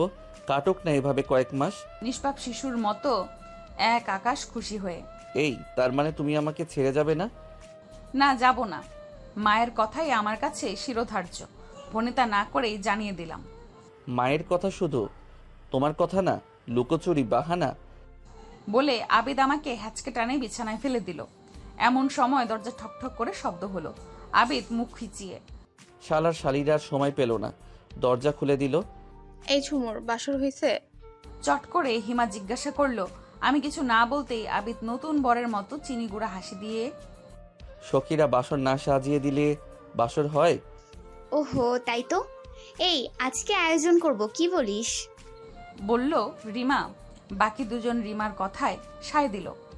আর তো মাত্র এক রাত, সো আজকে পরশু সবাই একসাথে ঢাকায় ব্যাক করব। আমি নাক লাল করে বসে আছি। সায়না বলল, ঝুমুর, আমার কিছু শপিং করব এখানকার মার্কেট থেকে, একটু মজা মস্তিও হবে, তোরা দুজনেও চল।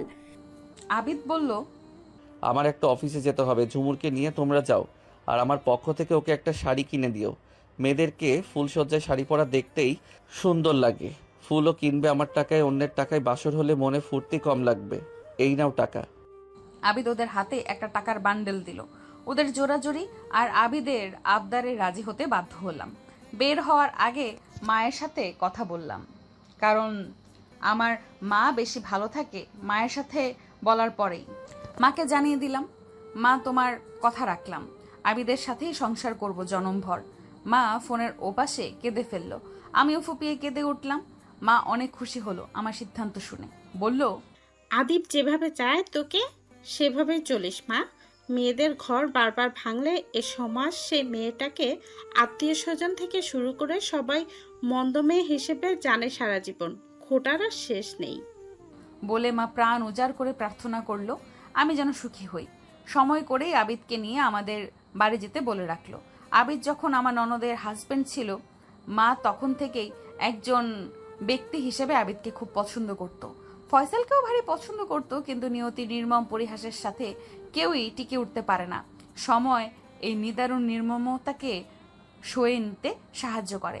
মায়ের মন ভালো দেখে আমারও ভালো লাগছে বেশ, তবে আবিদকে সেটা বুঝতে দিলাম না। 4 বন্ধু মিলে একটা শপিং কমপ্লেক্সে ঢুকলাম। ওরা ওদের জন্য কিছু কেনাকাটা করলো। আবিদের দেওয়া টাকা থেকে আমার পছন্দে ওরা লাল খয়েরি কাতান শাড়ি কিনলো, বেশ সুন্দর। তার সাথে মিলিয়ে ব্লাউজ, পেটিকোট কিনে নিল এবং বউ সাজতে মিনিমাম যা প্রয়োজন সবই কিনলো। আমরা শপিং কমপ্লেক্সের 3 তলার ফাস্টফুড খেতে বসলাম। লাচ্ছি আর শর্মা অর্ডার দিলাম। লাচ্ছি আমার ভীষণ পছন্দের। গ্রামে কাকাদের গরুর দুধ দিয়ে মা তেঁতুল আর দুধ দিয়ে দইয়ের বীজ তৈরি করত। একদিন পর সেই বীজ দিয়ে দুধ জাল দিয়ে মা 1 হাঁড়ি দই বসাতো। যে যার মতো করে খেত। মা এমনিতেই খেত, বাবা দই ভাত খেত খেজুরের গুড় মিশিয়ে, রাসেল মুড়ি মিশিয়ে খেত। আমি 1 গ্লাসে অর্ধেক দই নিতাম। কাকাদের ফ্রিজ থেকে বরফ কুচি দিতাম, কিছু বিট লবণ দিতাম, 1 চামচ লাল চিনি। তারপর কাঁটা চামচ দিয়ে নেড়ে নেড়ে লাচ্ছি বানিয়ে ঘরের পেছনের দাওয়ায় বসে লুকিয়ে লুকিয়ে খেতাম। রাসেল টের পেলেই আমাকে খুঁজে বের করে গ্লাস টেনে নিত আর 2 চুমুকেই শাওয়ার করে দিত। শর্মায় কামড় বসিয়ে হিমা বলল, বাকি রয়েছে কাঁচা ফুল, হোটেলের পাশেই ফুলের দোকান আছে, সন্ধ্যার পর সেখান থেকে কিনে নিব। সায়না বলল, এখন নিলে শুকিয়ে বাঁশ পাতা হয়ে যাবে, পরে আবিদ ভাই সেই ফুল মুচমুচিয়ে গুঁড়ো করবে, আগে গাইবে, তুমি কি দেখেছো কবু জীবনের পরিচয়, শুকনো পাতার মতো মর্মর ধ্বনি। সায়না থামবি, এত ফাজিল হয়েছিস কবে থেকে? সায়না ভেঙচি কেটে থেমে গেল। রিমা বলল, আবিদ ভাইয়ের পছন্দের ফুল হলে জোস হবে ফুলসজ্জা। এই ঝুমুর, বেচারের প্রিয় ফুল কি রে? বলল, তোদের ঢং দেখলে বাঁচি না। ওর প্রিয় চালতা ফুল, কদম ফুল, কলমি ফুল। ওরা হো হো করে হেসে বলল, বেশ মজার তো, কিন্তু কই পাই এসব ফুল? ধুর, দোকানে যা পাই তা দিয়েই সাজাবো বাসর। এইভাবে দুপুর গড়িয়ে বিকেল হলো। আমরা বের হয়ে দোতলায় নামলাম। সায়না একটি লেডিস ব্যাগের দোকানে ঢুকলো। তার পেছন দিয়ে রিমা, হিমা, আমিও ঢুকলাম। দারুণ সব আকর্ষণীয় ব্যাগে ঝুলে আছে। পুরো দোকান খালি। আমরা ব্যাগ পছন্দ করছি আর বলছি, দোকানের স্টাফ, মালিক কেউই নেই কেন? এমন সময় পেছন থেকে একটি ভারী গলা কানে এলো। আমরা ঘাড় ঘুরিয়ে চাইলাম। রিমা বলল, ভাইয়া, এ ব্যাগের দাম কত? আমি জমে গেলাম তাকে দেখে। সে রহস্যময় হাসি দিয়ে, ঝুমুর, তুমি সিলেটে, তোমার না হাজবেন্ড মারা গিয়েছে? আমি ওদেরকে বললাম, এই চল তাড়াতাড়ি, দেরি হয়ে যাচ্ছে। আমার পছন্দ হয়নি ব্যাগ। আমরা 4 জন পা বাড়াতেই সে খোয়ার থেকে খপ করে মুরগি ধরার মতো আমার সরু হাতটাকে মুঠো বুদ্ধি করে ফেললো। বন্ধুরা খেপে গিয়ে, কে আপনি? ছেড়ে দেন বলছি ওকে, নয়তো পুলিশ ডাকবো। ছাড়ার জন্য ধরেছি? ওর সাথে আমার লেনাদেনা রয়েছে, তা মিটবে ওকে বিয়ে করলি। তুমি এখন বিধবা, আমাকে বিয়ে করতে কি আপত্তি ঝুমুর? ওরা তিনজন একসাথে খ্যাপা স্বরে জানালো, আমার ওকে না নিয়ে দোকান থেকে বের হব না। আপনার সমস্যা কি? মেন্টাল নাকি? আমিও হুয়াঙ্কার দিয়ে বললাম, বদমাইশি স্বভাব এখনো গেল না আপনার? মানুষ হবেন কবে? সে শীতল গলায় বলল, আমি মানুষই আছি, শুধু তোমার জন্যই তোমার কাছে অমানুষ। আমি বিধবা নই বর্তমানে, সধবা। শুনেই সে হো হো করে হেসে উঠল উন্মাদের মতো। হাউ ফানি, স্বামী না মরতেই বিয়ে হয়ে গেল, আমাকে বোকা বানাচ্ছ? ওরা কপাল ভাঁজ করে আমার কাছে জানতে চাইলো, উনি তোর পূর্ব পরিচিত নাকি ঝুমুর? হ্যাঁ, ওনাকে যখন থেকে চিনি তখন ফয়সালকেও চিনতাম না। ওরা তিনজন মুখ চাওয়াচাই করতে লাগলো। দৃষ্টি বিনিময় করে বুঝে নিল তাহলে কাহিনী আছে। ব্যাটা এমনি এমনি হাত ধরেনি। এইদিকে সে ভেতর থেকে তার দোকানের গ্লাস বন্ধ করে দিয়েছে। ওরা তিনজন তিনটি টুল নিয়ে বসে আছে। হিমা বুদ্ধি করে আমার হাত থেকে আস্তে করে ফোনটা টেনে নিল। আমি যা বুঝার বুঝলাম। আমার ফোন থেকে আবিদের নাম্বার নিয়ে হিমা তার ফোন থেকে মেসেজ দিল সম্ভবত। আমরা চারজন, সে একজন, আমাদের দল ভারী। হার্ডলি ট্রাই করলে আমরা বের হতে পারি, কিন্তু আমি চাই আবিদ আসুক। এর একটা কঠিন শিক্ষা হোক। সে আমাকে নানাভাবে বোঝানোর চেষ্টা চালাচ্ছে। ঝুমুর, মিথ্যা বলে গুণা কামাও কেন? বিশ্বাস করো, আমি তোমাকে ভালোবাসি। আমি কোনো বাজে লোক নই। যে কারণে তুমি আমাকে খারাপ জানো, তোমার সে জানায় ও দেখায় ভুল আছে। এটা আমার দোকান। তোমার হাজবেন্ড মারা গিয়েছে শুনে রাতে তোমাকে মেসেজ দিলাম। তা না হলে এতদিন কোনো বিরক্ত করেছি? কারণ আমি এমন মানুষই নই। এখন তুমি সিঙ্গেল বলেই বিয়ে করতে চাচ্ছি, এটা কি আমার অপরাধ? কিছু একটা বলো। সিলেটে কবে এলে ঘুরতে?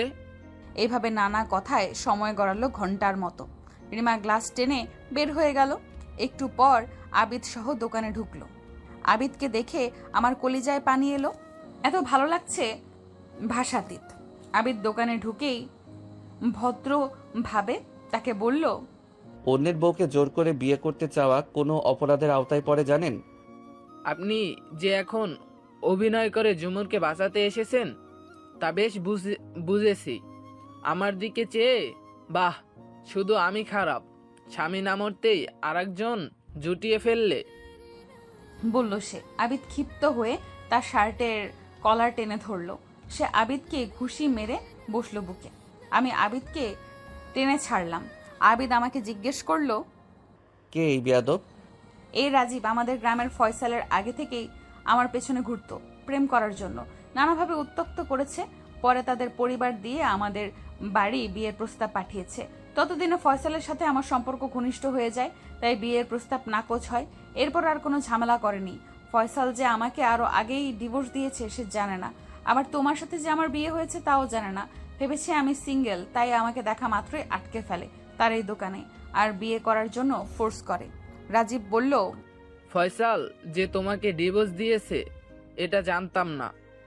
আবিদ বলল, বিষয়টা এবার ক্লিয়ার হয়েছেন? আর কারো ইচ্ছের বিরুদ্ধে জোর করে বিয়ে করে সুখী হওয়া যায় জীবনে? চাইলে আপনাকে এখন অন্যের স্ত্রী মানহানি করা বা হেনস্থা করা এই মর্মে থানায় দিতে পারি। দিলাম না, কারণ এর চেয়েও বড় শাস্তি আপনি ঝুমুরকে না পেয়ে পাচ্ছেন। তো এই শাস্তি অব্যাহত থাকুক আপনার জন্য, আর নতুন করে শাস্তি দেওয়ার প্রয়োজন আছে বলে মনে করি না। রাজীব বুক টান টান করে বলল, বুঝতে পেরেছি। তবে ঝুমুর, আপনার স্ত্রী বা তার বিয়ে হয়ে গিয়েছে এটা বিশ্বাস হচ্ছে না। মানুষ কাউকে সেভ করার জন্য আরো বেশি কিছু বানিয়ে বলে। আবিদের মেজাজ এবার চড়াই উঠল হিমালয়ের পর্বতের মতো। নিঃশ্বাস ওঠানামা করছে, মুখ শক্ত আকার ধারণ করেছে। আমাকে চেয়ার থেকে টেনে দাঁড় করালো। আমার গালের দুপাশ চেপে ধরলো। আমার দু ঠোঁট তার দু ঠোঁটে ডুবিয়ে দিল। গাঢ় লম্বা চুমু খেলো। আমি লজ্জায় মরে যাই দশা। আবিদ রাজীবের দিকে চেয়ে, এবার নিশ্চয়ই প্রমাণ পেয়েছেন ঝুমুর আমার বিয়ে করা বউ, আর সে আমার বউ কখন হলো, কেন হলো, কিভাবে হলো, এটা আপনার না জানলেও চলবে। ঘটনার আকস্মিকতায় উপস্থিত বাকি সবাই অবাক হয়ে গেল। আবিদ, এই চলো বলে আমাদের নিয়ে পা বাড়াচ্ছে। তখনই রাজীব শান্তভাবে টেবিলের পাশ ঘুরিয়ে আবিদের সামনে এলো। দুহাত চেপে ধরে আবিদকে বলল, দুঃখিত ভাই, আমার অনাকাঙ্ক্ষিত কৃতকর্মের জন্য। এমন বিশ্বাস এখন বিশ্বাস করছি ঝুমুর আপনার স্ত্রী। আগে থেকে জানলে এমন কখনোই করতাম না। ঝুমুর আমার এলাকার মেয়ে, সে হিসাবে একটা টান আছে ওর প্রতি। আমার দিকে চেয়ে বলল, ঝুমুর, ভুল বোঝো না আর রাগ করো না। মানুষ মাত্রই তো ভুল। ভুল ত্রুটির ঊর্ধ্বে কেবল মাত্র একজন। জোর করেই এই পৃথিবীতে সব পাওয়া গেলেও কারো মন পাওয়া যায় না। আজ এটা বুঝলাম। আসলে অনেক দিন পরে তোমাকে চোখের সামনে দেখে মাথা ঠিক রাখতে পারিনি। আমার দোকান থেকে একটা ব্যাগ উপহার হিসাবে নিলে ভালো লাগতো আমার। না লাগবে না বলে বেরিয়ে এলাম তার দোকান থেকে। আমরা সবাই চলে এলাম হোটেলে। ওরাও আমাদের রুমে আসলো। রিমা বলল, মা গো মা, একটা তুফান গেল আচমকা। তুই আমাদেরকে এই রাজীবের বিষয়ে বলিসনি কেন আগে? অভিযোগের সুরে বলল সায়না। আমি নাক কুচকে বললাম, জনে জনে বলার মতো কি এটা? সেই কবে ঘুরতো। আর রিমাকে তো বলছি, আমাদের গ্রামের একটা ছেলে আমাকে খুব জ্বালায়, আমার সাথে প্রেম করতে চায়। নাম বলা হয়নি, তাই রিমা বুঝতে পারেনি এই সেই ইফতিজার। ওরা হেসে উঠল। রিমা বলল, যা ঘটে ভালোর জন্যই ঘটে। একটা বিহিত হয়ে গেল আর সে অনুতপ্ত হয়েছে, এটা খুব ভালো লেগেছে আমার। বোঝা গেল মনুষ্যত্ববোধ আছে তার ভেতরে। সায়না বলল, আবিদ ভাইয়ার মনে হয় লাগছে খুব তার খুশিতে। আবিদ পাশ থেকে বলল, সেও একটা দিয়েছে, আমিও একটা দিয়েছি, শোধবোধ। হিমা বলল, ভাই যা দেখালেন, ভিলেনকে বাংলা সিনেমার নায়কের মতো, এক কথায় ফাটাফাটি। আবিদ বলল, এটা না করলে সে তর্ক করেই যেত, তাই উইকেট ফেলে দিলাম এক বলেই। আমি কুকড়ে যাচ্ছি আবিদের বেশরম পানা দেখে। ওরা বলল, ওহো, আমাদের ফুল আনতে হবে না? এই চল নিচে নামি। আমি থামিয়ে দিলাম ওদের। এই প্লিজ, আজ না কাল। আজ আমার মুড অফ। তোরা রুমে যা, রেস্ট নে। আমিও রেস্ট নিব, ক্লান্ত লাগছে। সকালে দেখা হবে। ওরা বলল, আচ্ছা কাল যাই আমরা। ওরা চলে গেল। আবিদকে বেশ আনন্দিত দেখাচ্ছে। ওর সাথে কোনো কথা বলছি না, নিশ্চুপ হয়ে আছি। সে জিজ্ঞেস করলো, রাতে ডিনার কি আনবো? আমার পেট ভরা, বাইরে এটা সেটা অনেক কিছু খেয়েছি। তুমি পরে গিয়ে খেয়ে এসো। মাত্র তো সন্ধ্যা। বিদায় নিল। আমারও মন ভরা, বাইরে থেকে অনেক খেয়ে এসেছি, তাই রাতে খেতে হবে না। আমি জিজ্ঞেস করলাম, বাইরে কি এমন অমৃত খেলে যে মনও এত ভালো? কেন, সে খাবার তো তুমিই খাওয়ালে। আমি ঠোঁট কামড়ে ধরে কাঁথা মুড়ি দিয়ে শুয়ে গেলাম। কাঁথার নিচে গুটিয়ে যাচ্ছি শামুকের খোলসের মতো। সে আমাকে শুনিয়ে বলছে, হ্যাঁ হ্যাঁ, লজ্জা নারীরই ভূষণ, পুরুষের নয়। ঠিক আছে, ও ভাবেই থাক, গর্তের ভিতর ঘাপটি মেরে লুকিয়ে থাকে ইঁদুরের মতোই। আর বের হতে হবে না, আমার প্রশ্রয় পেয়ে এত কুয়ারা বেড়ে যাচ্ছ। আমি কাঁথার ভেতর থেকে শব্দ করে বললাম, আমি ঢাকায় গিয়ে এই গ্রামে মায়ের কাছে যাব। এসব বলে ক্ষুধার্ত বাঘের মন মেজাজকে অন্যদিকে ডাইভার্ট করা যায় না। সামনে সুস্বাদু কত লোভনীয় খাবার, অথচ খেতে পারি না। শুধু খাবারের জৌলুস দেখেই দিন মাস পার করতে হচ্ছে। আমি কাঁথার ভেতর থেকে দূর ঠোঁট কাত করে ভেঙচি কাটছি আবিদকে। কিছু সময় বাদে চোখ জুড়ে তন্দ্রা নেমে এলো। ভালো আমি বাসি যারে, পাবো কি তারে এ? সে থাকে আমারই পাশের বেডে রে, সে থাকে আমারই পাশের বেডে রে। একটু ফিরে সে তাকায় না রে, একটু ফিরে সে তাকায় না রে। কানে স্লো মোশনে গানের আওয়াজ আসছে। তন্দ্রা ছুটে গেল। কান পেতে শুনি আবিদ গাইছে। শুনতে ভালোই লাগছে। নিজে নিজে হাসছি কাঁথার নিচে লুকিয়ে। তাকে বুঝতে দিলাম না। ভাবছি আবিদ আমাকে রাজীবের বিষয়ে আর কিছু জিজ্ঞেস করার কৌতূহল বোধ করলো না, যেটা প্রায় অনেকেই করে থাকে। খুঁটিয়ে খুঁটিয়ে প্রশ্ন করে বিরক্ত ধরিয়ে দেয় মনে। একটিবারও এটা চিন্তা করে না যে মানুষটা নিজেই বিষয়টাকে এড়িয়ে চলে। সেই বিষয়ে বারবার জিজ্ঞেস করে তাকে বিব্রতকর অবস্থায় ফেলে দেওয়া কোনো সভ্য মানুষের কাজ নয়। পালা করে আবিদের প্রতি ভালো লাগা বেড়েই চলছে। এই মানুষটার সাথে এক জনম কাটিয়ে দেওয়ার জন্য বোধ হয় এই ভালো লাগাটুকুই যথেষ্ট। পরের দিন সময় রাত 9টা। হিমা, রিমা, সায়না বেশ কিছু কাঁচা ফুল নিয়ে আমাদের রুমে ঢুকলো। একটা বেডের উপরে সব সরিয়ে ছিটিয়ে রাখলো। বাকি বেডকে ফুলসজ্জায় রূপান্তরিত করতে 3 জন উঠে পড়ে লেগেছে। আমি কাচুমাচু করতে করতে ওদের রুমে চলে গেলাম। বেশ কিছু সময় ওরাও এলো, বলল, বাসর ঘর কমপ্লিট সখী, এবার তোমাকে সাজাবো। সায়না গুনগুনিয়ে আজ মধুরাত, আমার ফুলসজ্জা। এই গানটি গাইতে লাগলো। ওদের উদ্দেশ্য বিরক্ত হয়ে বললাম, তোরা অতিরিক্ত করে ফেলছিস, এইসবের একদম দরকার ছিল না। রিমা বলল, দাম্পত্যটা একটা আর্ট, প্রতিদিন একে নতুন করে গড়বার চাই। রবিবাবু শেষের কবিতা উপন্যাস সেটা বলেছে। রাত 11টায় ওরা আমাকে আমাদের রুমে দিয়ে বের হয়ে গেল। বধূ বেশে বসে আছে সজ্জিত বিছানার মাঝ বরাবর। আবিদ বারান্দা থেকে এলো আমার সামনে। পাঞ্জাবি ও জিন্সে আবিদকে বেশ সুন্দর লাগছে। আমি লাজুক মলিন মুখে 2 হাঁটু ভাঁজ করে মাথা ঝুঁকে বসে থাকি। বুকের ভেতর বাড়াবাড়ি রকমের ধুকপুকানি চলছে। ফয়সালের সময়ও এমনটা হয়েছে। এই মুহূর্তটাই বুঝি এমন, অথচ দুইজনেই আমার বহু দিনের কাছের মানুষ ছিল। আবিদ বেটে উঠে এলো, আমাকে টেনে বুকে জড়িয়ে নিতেই আমি মা গো বলে কিঞ্চিত চিৎকার দিলাম। কি হলো? সে বলতেই ইশারা করে সামনে কিছু দেখালাম। এরপর সেও সামনে তাকিয়ে যা দেখলো তাতে আবিদও বিরক্ত হলো বেশ। জানলার পর্দা ফাঁক করে রিমা, হিমা ও সায়না আমাদেরকে দেখছে। ভেতর থেকে জানলা বন্ধ করতেই আবিদের মনে ছিল না আজ। এই কয়দিন এই কাজটা আবিদ নিজ দায়িত্বেই করত। অতি আবেগের মুহূর্তে মানুষ এলোমেলো হয়ে যায়। আবিদের ক্ষেত্রেও তাই হলো। ওরা বলল, দরজা খোল, জরুরি দরকার আছে। আবিদ উঠে গিয়ে দরজা খুলল। ওরা হুড়মুড় করে ভেতরে এলো।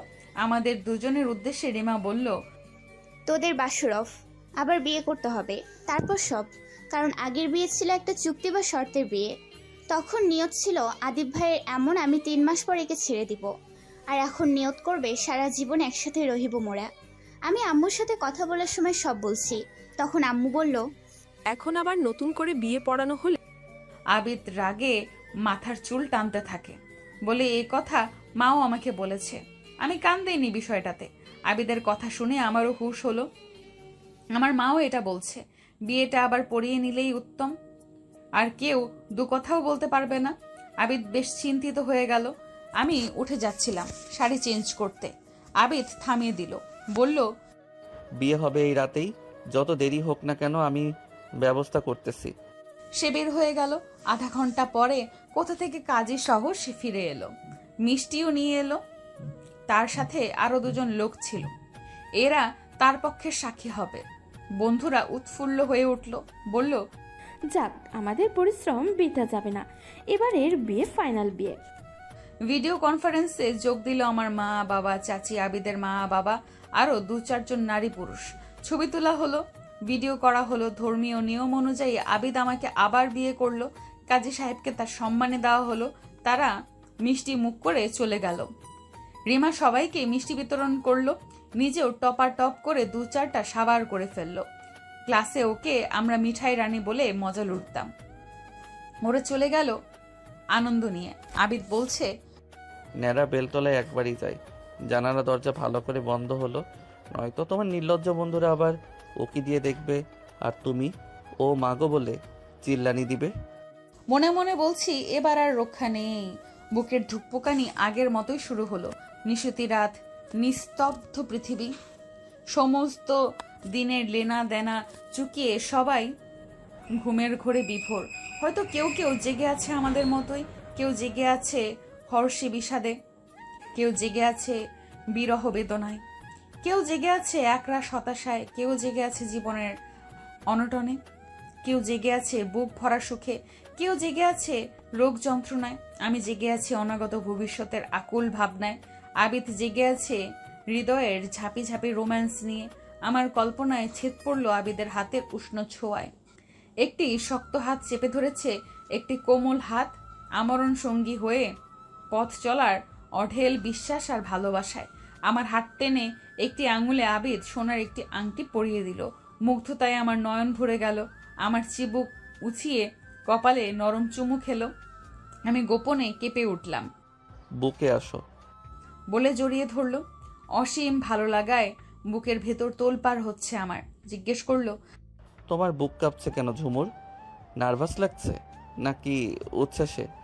আমি কিছুই বলতে পারলাম না। আবিদ আরো নীরব ভাবে আমাকে আঁকড়ে ধরলো, ঠিক যেমন করে মা তার ছোট্ট শিশুকে বুকে আগলে রাখে পরম মমতায়। পরের দিন আমরা দুজন গোসল সেরে নাস্তা করে তৈরি হয়ে নিলাম সব গুছিয়ে। ওরাও রেডি হয়ে আমাদের রুমে চলে এলো। নানা গল্প গুজবে কখন যে ঢাকায় এসে গেলাম টেরও পাইনি। ওরা তিনজন ওদের বাসায় চলে গেল। আবিদ আর আমি তালা খুলে আগের সেই বাসায় ঢুকলাম।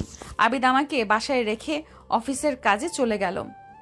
ভেতরে আমি বাসার সব কাজ সেরে একটু চাল ডাল ফুটিয়ে নিলাম। অবসর হয়ে মা বাবার সাথে কথা বললাম। এতদিন বাবার ব্যস্ততার জন্য কথা হয়ে ওঠেনি। ভাই রাসেলের সাথে ভিডিও কলে অনেক কথা বললাম। আবিদকে বোনের বর হিসাবে পেয়ে ও পুলকিত। মেখে মেখে বেলা গড়ালো। দিন ফুরিয়ে মাস এলো, মাস ফুরিয়ে মাস। আমাদের সংসার জীবনের 4 মাস চলতে চলল। ফয়সালকে যে মনে পড়ে না তা কিন্তু নয়।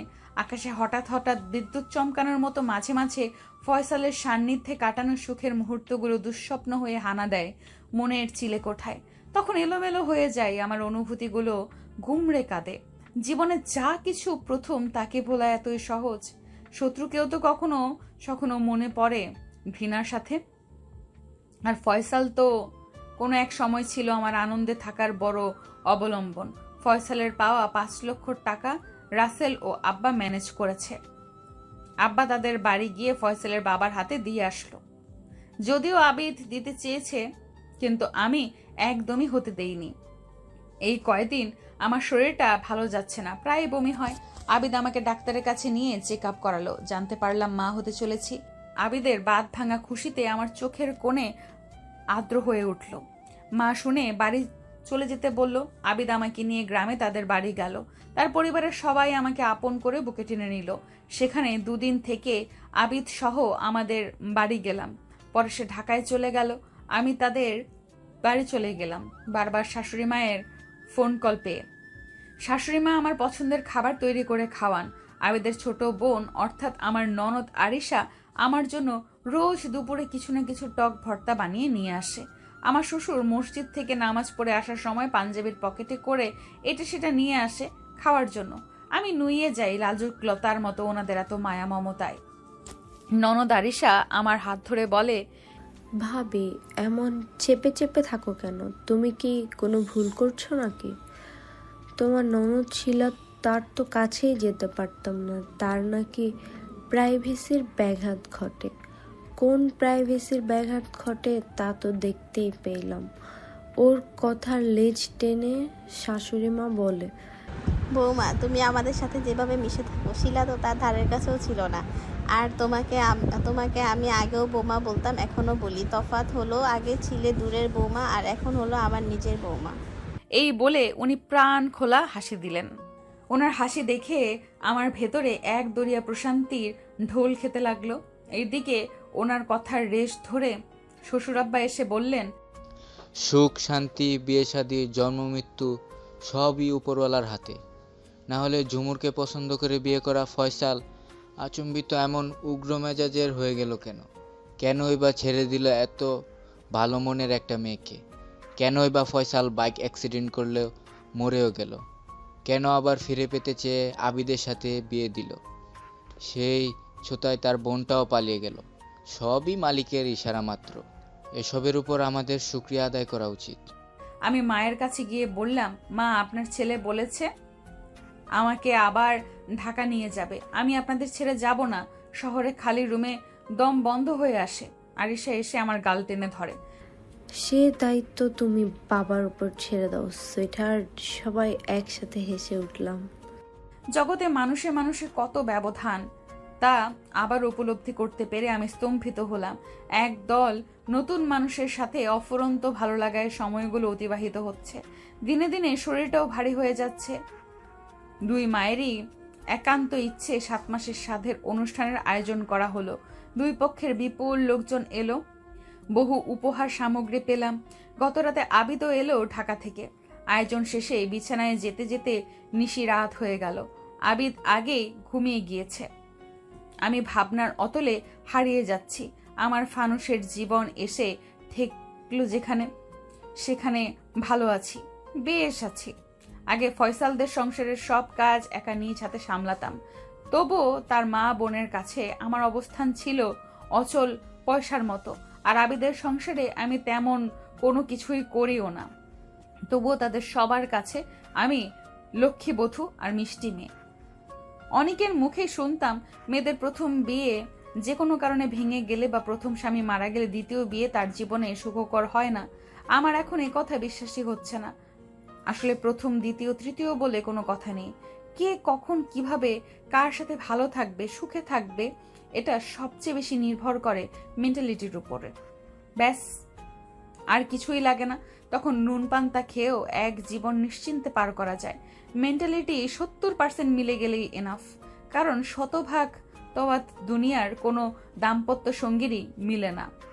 প্রতিটি মানুষ আলাদা, তার চিন্তা ভাবনা, চাওয়া পাওয়া, হিসেব নিকেশ আলাদা। তাই না মেলাটাই স্বাভাবিক। গা জ্বালা গরম পড়েছে, ঘর ভর্তি অতিথি, তাই জানালা খোলা রয়েছে আমাদের রুমের। আবিদের ঘুম ভেঙে গেল। রাতের মৃদু ঠান্ডা হাওয়ায় জানলার পর্দা সরে সরে যাচ্ছে। জানলা গড়িয়ে চাঁদের আলো লুটোপুটি খাচ্ছে আমাদের বিছানার উপরে। এ যেন জ্যোৎস্নার হাট বসেছে। আবিদ আমার পেটের ওপরে মোলায়েম করে হাত রাখলো, বলল, ও হলো তোমার আমার সুখের সোনালী ফসল। আমি চাপা হাসি হাসলাম। আবিদ বলল, দেখো আমাদের সুখে অবাধ জ্যোৎস্নারা বাঁধ ভেঙেছে আমাদের কোলে। আমি মনে মনে বললাম, ফানুসের জীবনও বুঝি এত ঝলমলে হয়। ঝুম বৃষ্টি শুরু হলো। আমরা জানলা দিয়ে হাত বাড়িয়ে দিলাম। দুজনের হাত ভিজে চুপসে গেল। ও বলল, চলো উঠানে গিয়ে রাজশিক বাড়ি ধারায় ভিজি আজ।